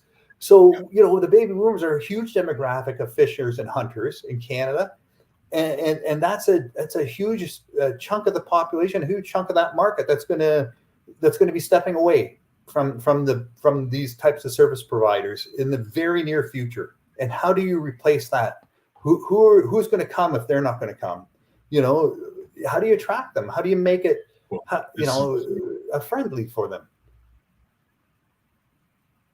This is the thing, and I don't know. And we talked about this a lot this past weekend. Amongst all the anglers, it is a concern of ours. When you start talking, I hate to keep flogging that dead horse, but you keep talking about forward facing sonar and everything else. People are a little bit more touchy. They're certainly a lot more educated when it comes to having an opinion, which I love to see. I love to see anglers that have a good opinion based on knowledge and some research. And a lot of anglers are there. I think the majority of people, to your point and to your topic, are really looking at hunting with all the gun restrictions that are going on. Everybody's looking at hunting as the canary in the mine. If they start really pulling back on hunting, let's be honest, fishing is not going to be too far behind. Well, all hunters fish. All hunters fish, but not all fishers hunt. For 100%. Sure. Yeah, 100%. And it's interesting when I was up in the Sioux, because depending on where you live in the South, hunting might not be something you do because you don't have access to it, or it may not be something that you were taught, and therefore, even though it's our heritage, it might not be a tradition in your family and not be something you're used to. But up in the Sioux, there's a good balance. Talking to Lauren from the Trading Post, there's a good balance of anglers and hunters, and she has said exactly that. All hunters fish, but not all anglers hunt. Yeah, I have to be careful. Like I don't hunt, wink, wink, nudge, nudge. No, I got my hunting license, and I can hunt, and there's legal ways for me to hunt safely, and but I'm a busy guy, and I have to pick and choose. But it's still, to be able to get out in the bush in the fall with your friends and spend time in the bush, just sort of with this goal in mind of harvesting food and bringing it home. It's a beautiful, beautiful, noble act. I think there's something about that, right? Absolutely, and the very fact that you say that you hunt, again, it brings a smile to my face, because I said this to Andre, who I spent some time with on the weekend. I said, the gentleman would amaze you. He's inspiring because of the fact that you have to remind yourself. And I said, I've known him for years now, but I have to remind myself that when I'm talking to him, that he still has this vision disability. And don't ever forget it. Don't forget it. When you forget I'm blind, that's when trouble happens, man. Well, exactly. And I hope you don't have the wheel in your hand when I remember. But Thor, take the wheel. I'm just going to go back here and check my downrigger. Okay. I don't want to be on the wrong side of a gun. But it's amazing to learn that hunting is something that is unfortunately being attacked, and again, as anglers, we have to support our hunters just as much as they support us, and love to do what we do, because at the end of the day, they're going to start swinging that axe soon, and it's going to be hunting that unfortunately they're going to wait for the first tree to topple. But until then, they tried in the 80s, and it came very close to toppling hunting, because in the 1980s, you look at the magazines from that time, and it was all about trophies, right? It was all about head mounts and racks and antlers and all that stuff, and weights of animals, and numbers of birds and all that. And it wasn't about harvesting. It was about tallies and personal bests and so forth. And people took aim at hunters on that one. Said, look, you guys have just turned this into a bloodbath out of your own ego, and it made hunters think, okay, why am I doing this? Like in most hunters now, there's still people that'll hunt coyotes and hunt wolves, and they're not going to eat them. There's people that hunt groundhogs. My wife asked me, why do you hunt groundhogs? I said, well, you ask any farmer if they want you to go on their field and hunt groundhogs, and they're gonna give you a big hug when you show up, because it's their machinery, it's their animals that are stumbling into those groundhog holes and breaking axles, breaking legs. Groundhogs can be a real problem. Yes. But at the same time, we hunt to harvest. We hunt to harvest for the most part. It's not about skin mounts and head mounts, although there's nothing wrong with that. But it's really that's the icing on the cake. But the main thing is the food, right? 100%. Jeremy's asking a great question here. Lawrence, do you use the scope with the vocal direction for hunting? I believe it was a vocal direction. I could be mistaken on the scope. Are you able to steer it, or how does it work for you? You can have scopes that emit a sound. But I just use the simple cameras. I just use a camera mount and a wireless connection from my camera to a tablet, and my buddy just watches the tablet. And they're looking at my scope. They're looking at my crosshairs. They're looking at my, in some cases, we're just using a laser point, and they're looking at my laser point and just whispering to me, up, down, left, right. Okay, pull the trigger, And I'm not going to sit in the stand by myself.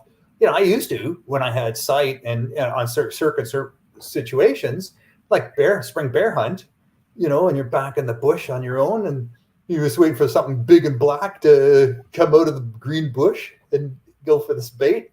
But I don't do it anymore. I can't see. I was just going to say, please tell me you don't do that anymore. No, I don't. No.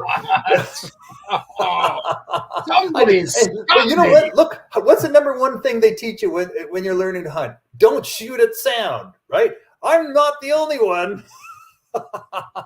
Don't shoot at sound. That's the number one rule they teach hunters. It's the one thing we all want to do as new hunters is we hear something rustling in the bush and we open fire. Oh my God. That's awesome. Well, to wrap up here, we've got some great reminders. Richard is reminding us of the importance from a financial aspect and the contributions that it provides Canada's GDP. Great information there, Richard. And of course, Yeah. you know, Richard is both a lover of angling and hunting. So he's passionate and informed of all. And of course, last but not least, Steve, this is some great advice. Don't drive by Lawrence's house driving a brown car with a white license plate and a roof rack. Just saying. Your bike on the roof rack. And don't park it in the field. Don't park in the field. Exactly. As always, Lawrence, thanks so much yeah. for your time. Keep up the great work. I'm looking forward to hearing what you learn at that committee meeting. Yeah. And as I said, we will look forward to hearing about it next Monday with you. But in the meantime, bud, keep on keeping on. You are quite an inspiration, my friend. Thanks, buddy. Appreciate the opportunity to talk with you as always, Scotty. It's always so much fun, and the feedback from the gang. You know, thank you guys. Amen, brother. All right, you take care of yourself. We got Jay Barnucz coming up right after a word from his sponsor. Want to know the difference between power bait and other soft plastics? Ask the fish. Berkeley scientists have thousands of flavors tested on thousands of fish. Natural. Man-made. Every bait that's ever hit the water. No matter the shape, size, or color, power bait is the only one that is scientifically proven. Fish bite and will not let go. J-Dog's in the house. J-Dog, how you doing, my friend? Buddy, how are you doing, Scotty? Well, you know what? I'm really excited to talk to you tonight because, of course, you know, I don't have a lot of background information, videos, and a lot of stuff to share just because of how busy I was on the weekend. But there's been a lot of events that you have a fondness for one. We talked about it before we went live in regards to the Peter Young event that happened this past weekend, and of course the success that it has. But I first want to get your take. Jim and I talked a little bit about it during his segment. I'm sure you were much like me when you saw that breaking news from B.A.S.S. I'm thinking, oh crap, are we going down the road of forward-facing sonar with bass? Yeah, you know, there's been so much drama out of the professional bass fishing world, but I think a lot of it hits home with what we're trying to do. Like, we're trying to understand forward-facing sonar, how it impacts us, and so sometimes we look to the industry to provide us a little bit of guidance. And you know, I don't think we've come to any kind of final conclusions. You have three major tours out there. You have B.A.S.S, you have the MLF, and then you have the MPFL, which, you know, is kind of a new guy on the block, but they got a good following, and they've all taken different stances to forward-facing sonar, which I think is great because each entity has their stance on it, and as fans of the sport, we can kind of sit back and watch what's going to happen. Now, the reality of this is I've listened to some great interviews this past week. There's a lot of how should I say this? Like, it's not like if you don't use forward-facing sonar for a tour of 100 anglers, it's not like you're going to break the electronics industry. Like, the bass tournament folks aren't necessarily the biggest clients.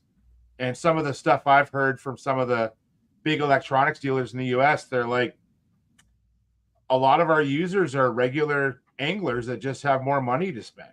And that's what's happening. So I think forward-facing sonar is here to stay. I think, you know, we get to watch and see how these three tours use it. We don't know what's happening with other tours. Like, I haven't heard what's happening in the walleye world. I haven't heard what's happening in the muskie world. I know there's been a couple of muskie groups that have banned it. So we'll see. We'll see how it all shakes out. But it's nice to see, though, that it's being discussed. And I think until state agencies or provincial agencies take a stand and say yay or nay, then we won't see any more major changes right now. So, and that's my fear. And I'm not saying this to be disrespectful to anybody like the MNR or what have you, but I get concerned when a stance isn't taken, because I think a stance doesn't need to be taken in this situation. I think there's other ways around it that we can protect not only ourselves and the fish, but the future of the fishery. But to your point is, if we don't take a stance on it, are we leaving the door open for our legislative bodies to jump in and do it for us? And that's when it gets nice. I think what's happening is the major groups are waiting, so that they've decided to take a side, because the regulatory groups haven't taken a side yet. Right. There's projects going on out there right now looking at what is the impact in the U.S. Probably the biggest users of forward-facing sonar are actually crappie anglers. From everything that I've read, the crappie fishermen are way ahead of bass anglers on how to use forward-facing sonar to catch as many fish as possible. So we'll see how that all shakes out. I was listening to your points earlier about catch and possession limits and how this might impact that. I'm on the same side of the fence as you, which is, do we need to keep 50 perch, 100 perch? And I love perch, and I know there's a few folks out there that only get out a couple times a year, so they don't want to lose that opportunity. But these regulations are changing already, and not even because of forward-facing sonar. We see perch regulations changing on the Erie side, on the U.S. side of Erie, sorry, right, Scotty? So the limits are being reduced already over there, and if that's the case, why are we maintaining our limits up here? So we'll just see what happens. But it's nice to see that, like, the needle's moving. I'm not sure in what direction yet, but somebody's doing something, right? So, yeah, agreed. And I think there's lots of discussion going on, which I think is very healthy. It's a healthy discussion, and of course there are two sides. Sometimes there's an argument to say there's even a third side, which is anyway. But we digress, and we talk about this at great length. But again, it was great to see, and of course, Koopa's not one to take to social media to complain about anything.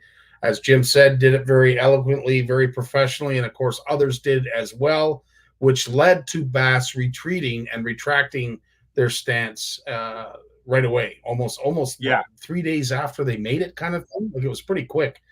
And to that, it's nice to see the anglers had input. They may not have necessarily had input initially, but my Lord, did B.A.S.S ever listen to their anglers after they made that stance? Yeah, like, I really think that I'm a little disappointed in how B.A.S.S, with the complaining that's gone on, and how they launched or how they introduced their information gathering period.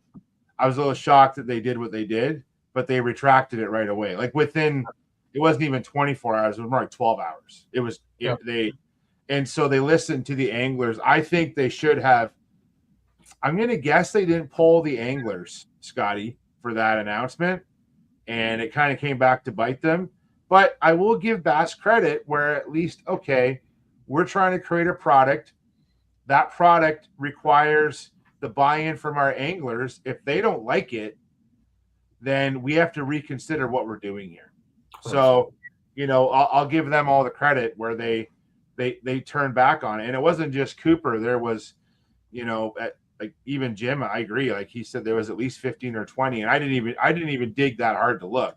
It was in most Bassmaster Elite anglers said that the information gathering period should end when the schedule comes out. So, because at the end of the day, we want to have the best product out there, which is, anglers catching fish using their knowledge, their instincts, their experience, all of those things. And, and maybe not just necessarily relying on, we're not even talking electronics here. We're talking about, there's anglers out there who may buy waypoints, who may buy information from a guide. There was no restrictions on how information is gathered during those information-free periods. Yeah. Now it's, when the schedule's out, it's done. And there was some bad blood this year because some of the rookies. So just so everyone knows, last year at the end of the elite season, the information ban took effect.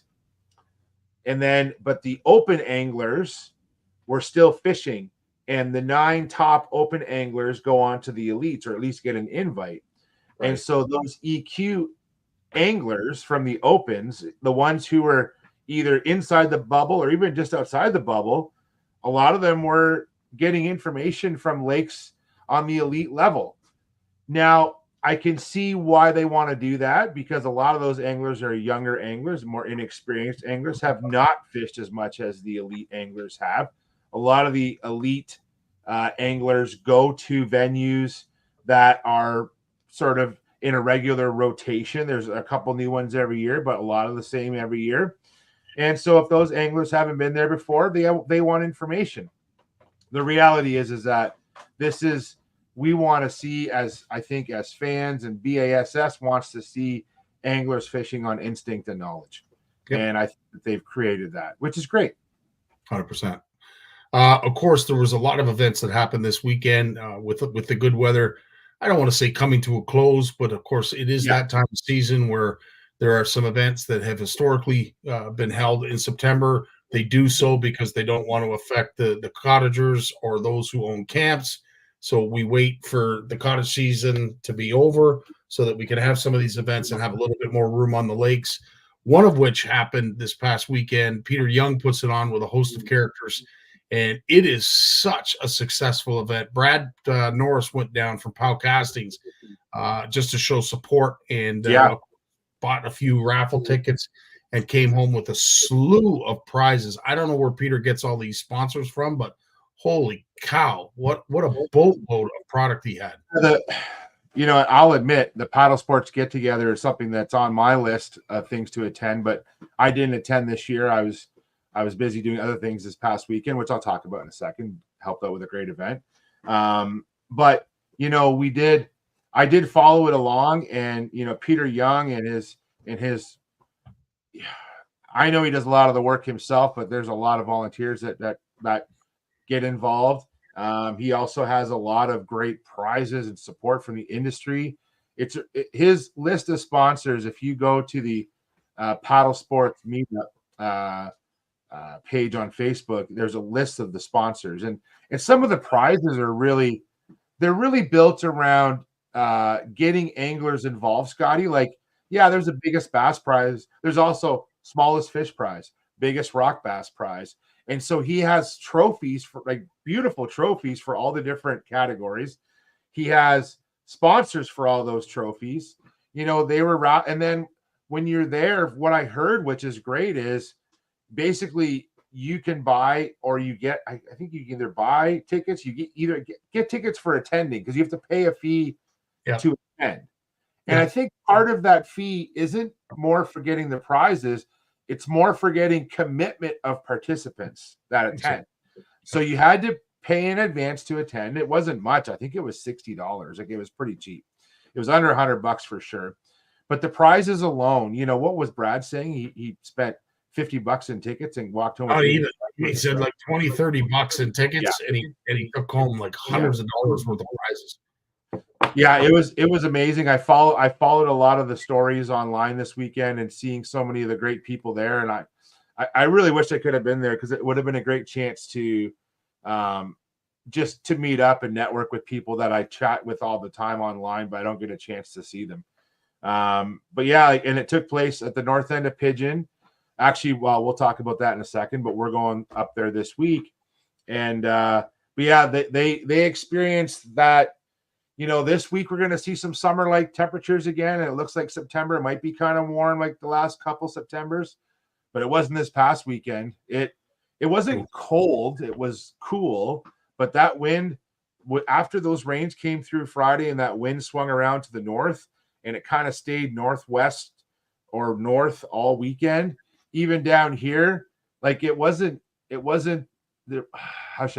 weren't wind warnings, but dang, it was right on the cusp. It was touch and go. It was touch and go. And I say that because this past weekend, we helped out with I'll share a picture there with you, Scotty. We helped out with the London Children's Hospital charity tournament. So, from left to right, you recognize the guy with the coveralls there on. So Trevor's helping with Dad on stage with the fish. You see all the water underneath of him, so he's got to wear his protective gear. You got Owen, he's got the flow. Owen's got the flow going pretty good right now, and he was the best bag runner and fish runner you've ever seen. And this year was really fun. Stephanie, so she's in grade 9, just started grade 9 last week, and so she needs to get some volunteer hours. And she's like, Dad, I want to help with the tournament. I said, yeah, come on out. We'll get you a job. And Brad Thompson, so Brad's the guy with the blue Erie jersey in the middle. Brad's the ringleader of all this. Brad Thompson is the general manager of the McDonald Turkey Point Marina. On that stage, a lot of those folks are Brad's family. I would even consider us part of Brad's family at this point because Brad's such a good guy. And what Brad's been doing is for over 10 years, he's been raising money for the London Health Sciences Children's Hospital in London. And we raised another, I think, just shy of $7,000 this weekend. I think they've raised over $100,000 in that 10 years. It's incredible. And so it's an event that we put on our calendar every year. In fact, I used to fish the event. It's a fun tournament. It's relatively inexpensive, great prizes. Like you're going to walk away with something. But I took on the job of weighmaster full time for that tournament just to help Brad. And, it's a bit of a conflict of interest when you're weighing all the fish and you're also in the tournament yourself. So I enjoy being the weighmaster. And you know what, Scotty, when I woke up Sunday morning and I looked at the wind forecast and I'm like, I'm kind of glad I'm not fishing today. I am glad that I am not on the water and I'm on stage and I'm on land, right? Dude, So, I'm telling you, and that's exactly what I said when I was up at the Sioux the second day. We did a recap after the blast off. Andre and I literally, and it wasn't blowing hard, but it was a good stiff wind, and it was right from the north. And of course, Lake Superior, as George mentioned, they lost 3 degrees Celsius from surface temperature over the weekend from Lake Nipissing, big body of water as well. No different. When I was talking to the anglers on day 2, they went back to spots that they were fishing the previous day, and it had dropped dramatically. Like we're talking 9, 10, 11 degrees. They had lost temperature. So yeah, it was a big swing. And I said time and time again, I am so glad I'm right here and not out there. Now there was so much fishing going on this weekend. I wasn't fishing, but I was watching it online. Like I was, we're gone the next 2 weekends, but I was watching CSFL Classic up in Huntsville. Yeah. Miserable. You could tell, dude, everyone's wearing rain suits. It's dark. It's cloudy. It's raining. Yeah. The Ontario Kayak Bass Trail had a 2-day event on Charleston Lake. I went through like Instagram looking at stories of dudes fishing, and Ian Hotchkiss is one of the guys I know from Eastern Ontario was there. Had a good day 1, and then day 2, it rained so much on day 1 that his graph quit working on day 2. And so he went out there and fished blind. He got 5th place. So congrats to Ian, man. Like no graph on day 2 against that field of stacked monsters. Come on. I'm not talking bass. I'm talking these kayak monsters that are like, they just take your money and run.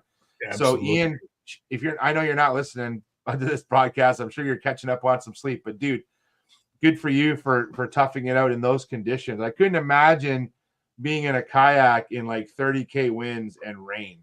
So yeah, unbelievable weekend. And and it actually gets the wheel spinning because this week is this coming weekend is the Ontario Bass Nation Junior Championship, high school championship up in North Pigeon Lake. And Trevor's going up there fishing with Jeff's Jigs, Jeff Penner. They're in a team. There's 11 high school teams, 9 junior teams. I'll be the weighmaster on that event. I'm going to help out Anthony Dubé, who's going to be one of the coaches. And so we're heading up there. Trevor's going up pre-fishing with the Penners. They're going to go up pre-fish Wednesday, Thursday, Friday. Myself and the girls are going to head up Friday night, and we'll be there for the weekend to support them. But the weather looks great this weekend. But back to what George was saying, man, that drop in temperature is going to be. We'll see what happened to Pigeon Lake. So we'll see what happened.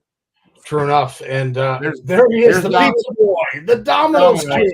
King. I just got off my last shift for 2 weeks. I've been working every single day, Yeah. night shift all the time. I'm done now. I can go fishing. I'm living.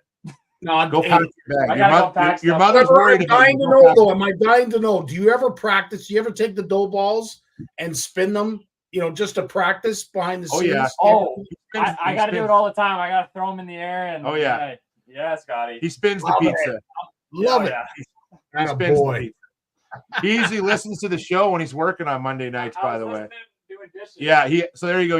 He was washing dishes at Domino's, and he's got his phone up on the shelf listening to the show. So there you go. Sweet. Yeah, Sweet. yeah. Love that kind of support. That's awesome. So yeah, and so we'll see what happens, but I think the teams will do well because the weather's going to warm up this week. It's going to get up to 27. Nice. And what's nice about all this wind, Scotty, is all I see all week is beautiful, calm conditions. So yeah, there'll be some bluebird skies, but this time of year, I think some stable weather will help all those kids fishing up on Pigeon this weekend. I think it'll help them out because, to be out there in the September, such a transition month that these cold fronts and rain makes it hard for the kids. And so I believe that I think that they'll have a good weekend of fishing if this weather stays stable all week, which I'm hoping for. So I hope so as well. Yeah. With that, of course, Ed's talking about the salmon run because there's a lot of things that are on the move, up on the St. Mary's. I saw the pinks. The pinks were jumping all over the place. Have you done a lot of study up on St. Mary's? Do you know much about that body of water? No, I don't know. I got friends that actually, I have colleagues. They have an office right there. Like, if you're in the Sioux, right by the locks, there's a Fisheries and Oceans Research Building right there. It's actually the office I work out of in Burlington. That is the sister office. So technically, we're like the same office. We just have a satellite office in the Sioux, and those folks work on mostly Lake Superior and rivers going into Lake Superior. Is there that's where the hatchery is, isn't it? I don't know if it's still functional, but is the hatchery in the same building? I think so. Yeah, I think it's still there. Yeah. Remarkable to see. Like as I said, the civil engineering that went on there at one point, with all the locks, with all the bridging, with everything, truly is amazing. And as I said, it's worth the trip. It is just absolutely spectacular country. A lot of folks may not realize this, but Sault Ste. Marie is home to the Sea Lamprey Control Center for all of the Great Lakes on the U.S. and Canada side. So if for a lot of folks that are out and we see sea lamprey trucks, and we see them here in Delhi and down here along Big Creek and Big Otter in the summer, not all the time, they're all coming out of the Sioux. They all travel from the Sioux. It's pretty impressive, actually.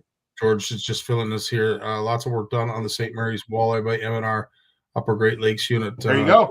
I knew a lot of science has come out of that unit. So it's nice to hear, George, that it's still going on. One thing I did want to mention about forward-facing sonar, Jay, before we're done, a lot of the anglers on the NOWT were saying that this live scope is starting to have an effect on the disposition of fish. Yeah, they are finding more often than not that clicking, the signal that forward-facing sonar is sending is spooking the fish. They're seeing it firsthand. It's showing up, obviously, in areas that are a lot more pressured than others. So I think you probably have to go quite a ways north in order to find fish that aren't as easily spooked. I'd be interested to hear, what anglers' take are on the Kawarthas, Nipissing, for instance, Lake Erie, like what kind of effects anglers are seeing with forward-facing. But I can say without any hesitation that there's a good majority of anglers on the NWT that are starting to see an adverse effect of forward-facing sonar when it comes to I think what's happening is, so any sonar unit puts out these pings, right? That's how sonar works. Sends out a ping and you get a signal back. And then the unit interprets that information that comes back. And the, forward-facing sonar puts out a very high frequency. That's how it's able to achieve the detail that it gets. And that's how you get that real-time information. The reality is that And if you listen to a lot of folks talk about forward-facing sonar, the guys who use it all the time, you know, they'll talk about how hard it is to use. Like, you can see all these fish, you can't get them to bite. Just because you can see them doesn't mean they're interested. They could be the wrong species. You could be using the wrong presentation. I think sometimes, though, too, that so for a lot of like walleye have a kind of a unique body shape. And so I think that a lot of walleye anglers can identify walleyes. Now, provided they're not hugging bottom. I've read a lot about having not used forward-facing sonar a whole lot.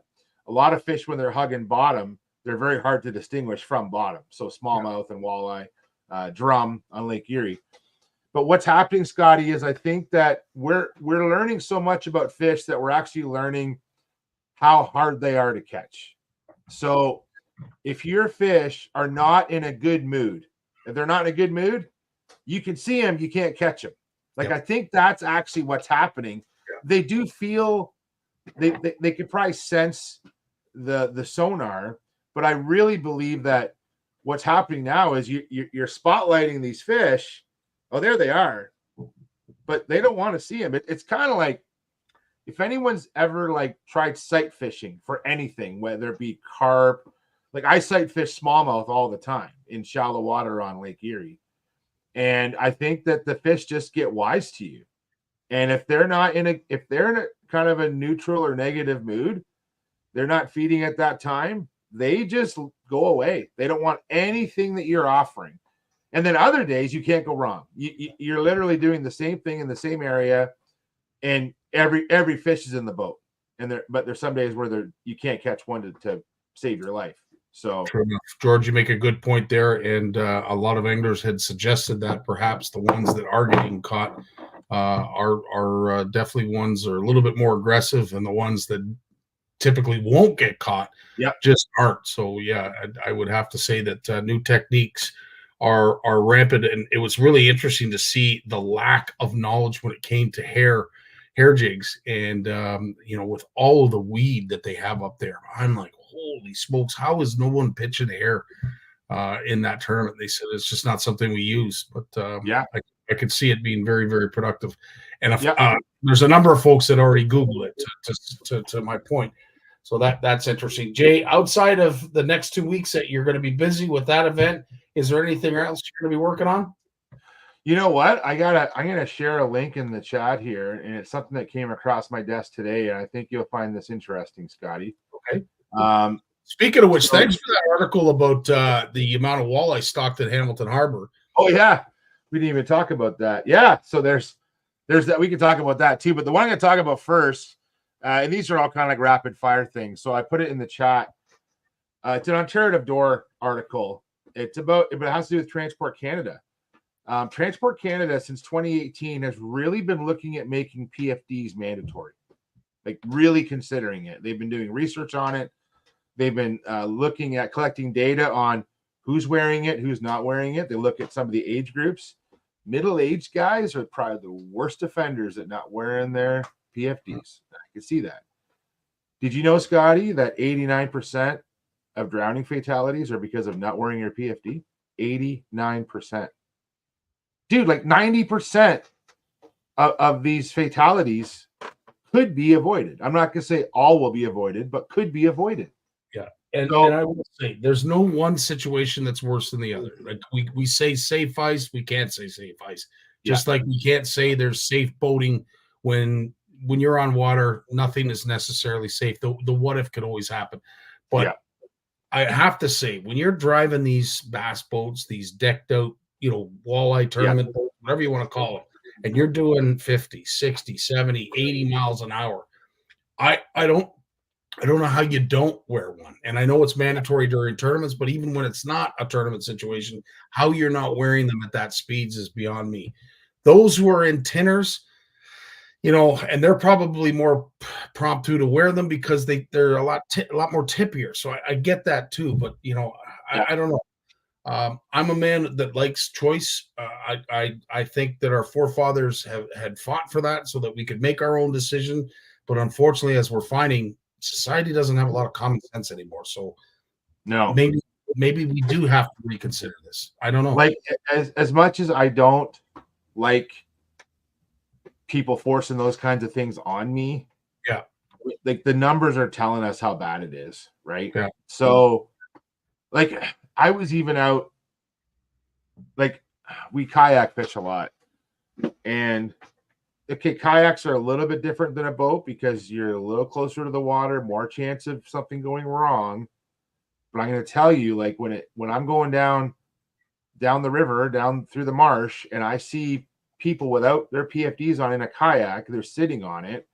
And I'm not even talking adults, I'm talking little kids. Yeah. That really bothers me, man. Like I got a real beef with that. So yeah, like I wear my PFD all the time. I never not wear it. Like, yeah, I wear it all the time. I have inflatables if I don't want to wear my kayaking PFD is like a big fishing vest, man. I got pockets for all my stuff, my phone, my radio, my knife, all that kind of stuff. I have inflatables though too. Like if it's really, really hot, I'll wear an inflatable. But I really love wearing a PFD. I'm so used to it. I guess I work in it too. 100%. And Mark, it's a tough point to argue, but at the end of the day, we don't want to lose anyone, including yourself. And this is the thing; it's a touchy subject. Like it really is. Mark, I don't want to see anything happen to you or anyone else. But I know, like, if I don't wear my PFD, if something happens to me, then I have to think about everyone else that I leave behind. It's not about me, Scotty. It's not about me. Yep. It's about my loved ones that will have to live with that I'm gone because I didn't wear my PFD. And it doesn't even mean that I did something wrong. Some boat could hit me. Yeah. Right? It's not about me. It's about everyone else. Like most car accidents are the other person, but you happen to, they weren't paying attention. You got in their way, right? That's how accidents happen. So capsizing a boat, running into a rock shoal, these are accidents. Accidents happen just like car accidents, right? So, and I don't know if the government's going to force this, guys. Go check the link. They're doing surveys with Transport Canada. They're discussing like this may happen, it may not. And if it does happen, how are they going to roll it out? What groups are they going to focus on? It might be something like kind of like car seats. Like if you're a minor, you might have to wear a PFD, right? So, but provide your feedback. Like we do live in a democratic society. So like, we can take advantage of that by let's listen and read what we're doing and let's contribute, because if we don't contribute to these discussions effectively, then you may get something you don't want. Right. Amen. So just, Amen. I'm not here to stir the pot. I just want to make sure that people participate in these exercises to make sure that people are speaking their mind. And you have the opportunity to do so. So take it. Yeah, absolutely. And that's what we're here to do, is not only to educate, but empower folks to take that next step. Become educated, yes, but have an educated voice, an informative voice, so that you can debate these kind of subjects, that you can have, a dog in the fight, if you will. But no, great suggestion there, Jay, and we'll look forward to seeing what happens with that. Yeah. Let's talk about something positive. The walleye stocking in Hamilton Harbor. Yes. Now, no offense to Hamiltonians, no offense to those who love to catch walleye in Hamilton Harbor. And when Jay shared it with me, I said, "Yeah, baby. If it only could be anywhere else." But yeah, baby. I think that the Zone 20 folks, they're seeing good returns from these walleye, man. They really are. Like, I'm going to put it out there. I know guys that are catching walleye and big ones all year round in Hamilton Harbor. Yeah. Like, not in boats, from shore, chucking big plugs, chucking spoons, all hours of the night. And I'm not talking the stockers, like these stock fish they're putting in. These are like Lake Ontario monsters that we're seeing, that you think of Bay of Quinte, for example. It's the same stock. It's moving around Lake Ontario. They're contributing. These are all raised in White Lake. They're Bay of Quinte stock. They're being introduced to Hamilton Harbor. They're promoting or building an urban fishery. And it's not just contributing to Hamilton. These fish are moving around. So they're moving out to Toronto Islands. They're moving up and down Lake Ontario shoreline. And they're stocking them every 2 years. And there's lots of walleye in Hamilton Harbor. People would be surprised how many walleye are there. So, and I don't take advantage of it, that fishery. I probably should. And maybe this fall I will, because I'm really curious about it. But dude, I'm going to be 50 soon, man. And like, sitting there all night casting spoons and I got to work the next day. I don't know. When I was a 20-year-old, man, that was a way different undertaking, Scotty. Right. Well, Jay, I'll tell you this. If you do decide to go down, I would love to meet you and we'll cast off the riprap and see if we can make light of how good the walleye fishing is there one night this fall. Why don't we do that? I'll bring Trevor and Owen. We'll go we'll go grab there's a Williams Coffee Pub down in Hamilton Harbor, right in Walleye Central. This is what I've heard. So yeah, we'll grab a coffee and maybe we'll let those guys show us how to do it, and we'll just take pictures. That's fine with me too. So Amen. It's a All date. right. Love it, Yeah. Jay. Yeah. As always, dude, thanks so much for your time. Thanks for your input. Thanks for keeping us informed. And thanks for being you. Really appreciate your time, my friend. Thanks, Scotty. Thanks, everyone. And we'll see you next week. Yeah, baby. So that is our show. Thanks so much for joining us again. Thanks for all those who were such great hosts up at the Sioux this past weekend at the St. Mary's River Walleye Cup. Of course, to all of those that joined us during the live feeds. Really appreciated having your input. Again, Walt, Steve, thank you two from the bottom of my heart, which is deep inside my body, for all of the promotion that you do of our community. You mean the world to me. And as I said, when I'm not able to do it, you guys always step up to the plate. So I thank you for that. So please engage Walt and Steve. Throw a great pick into the inbox. They would love to do an edit for you. And let's just promote the crap out of CFN. Thanks for all your great comments. Thanks for all your great questions. Really appreciate it. And yes, Tony, I promise when it's necessary and required, I will promise you I will wear my PFD. In the meantime, I want all of you to have a great week. Enjoy yourselves in this warm weather and get out and get fishing. Because you know what? There's not a lot of other things really other than eating, perhaps maybe enjoying a drink in the company of others that we can do for now anyway, freely and it's fun. Like, it's just fun, man. Just get out fishing, dude. Enjoy yourselves. In the meantime, we'll see you probably Wednesday. We're going to have a tournament wrap up for the St. Mary's River Walleye Cup on Wednesday with Danny and Nick Huxon. So I look forward to you guys joining us then. In the meantime, have yourselves a great week. All the best. Dave, take us away. Peace. Well, as much as I hate to admit it, I guess we've run out of time. So I've enjoyed it, but I'm going to do something I haven't done since season 1. Turn out the lights, the party's over. They say that all good things must end.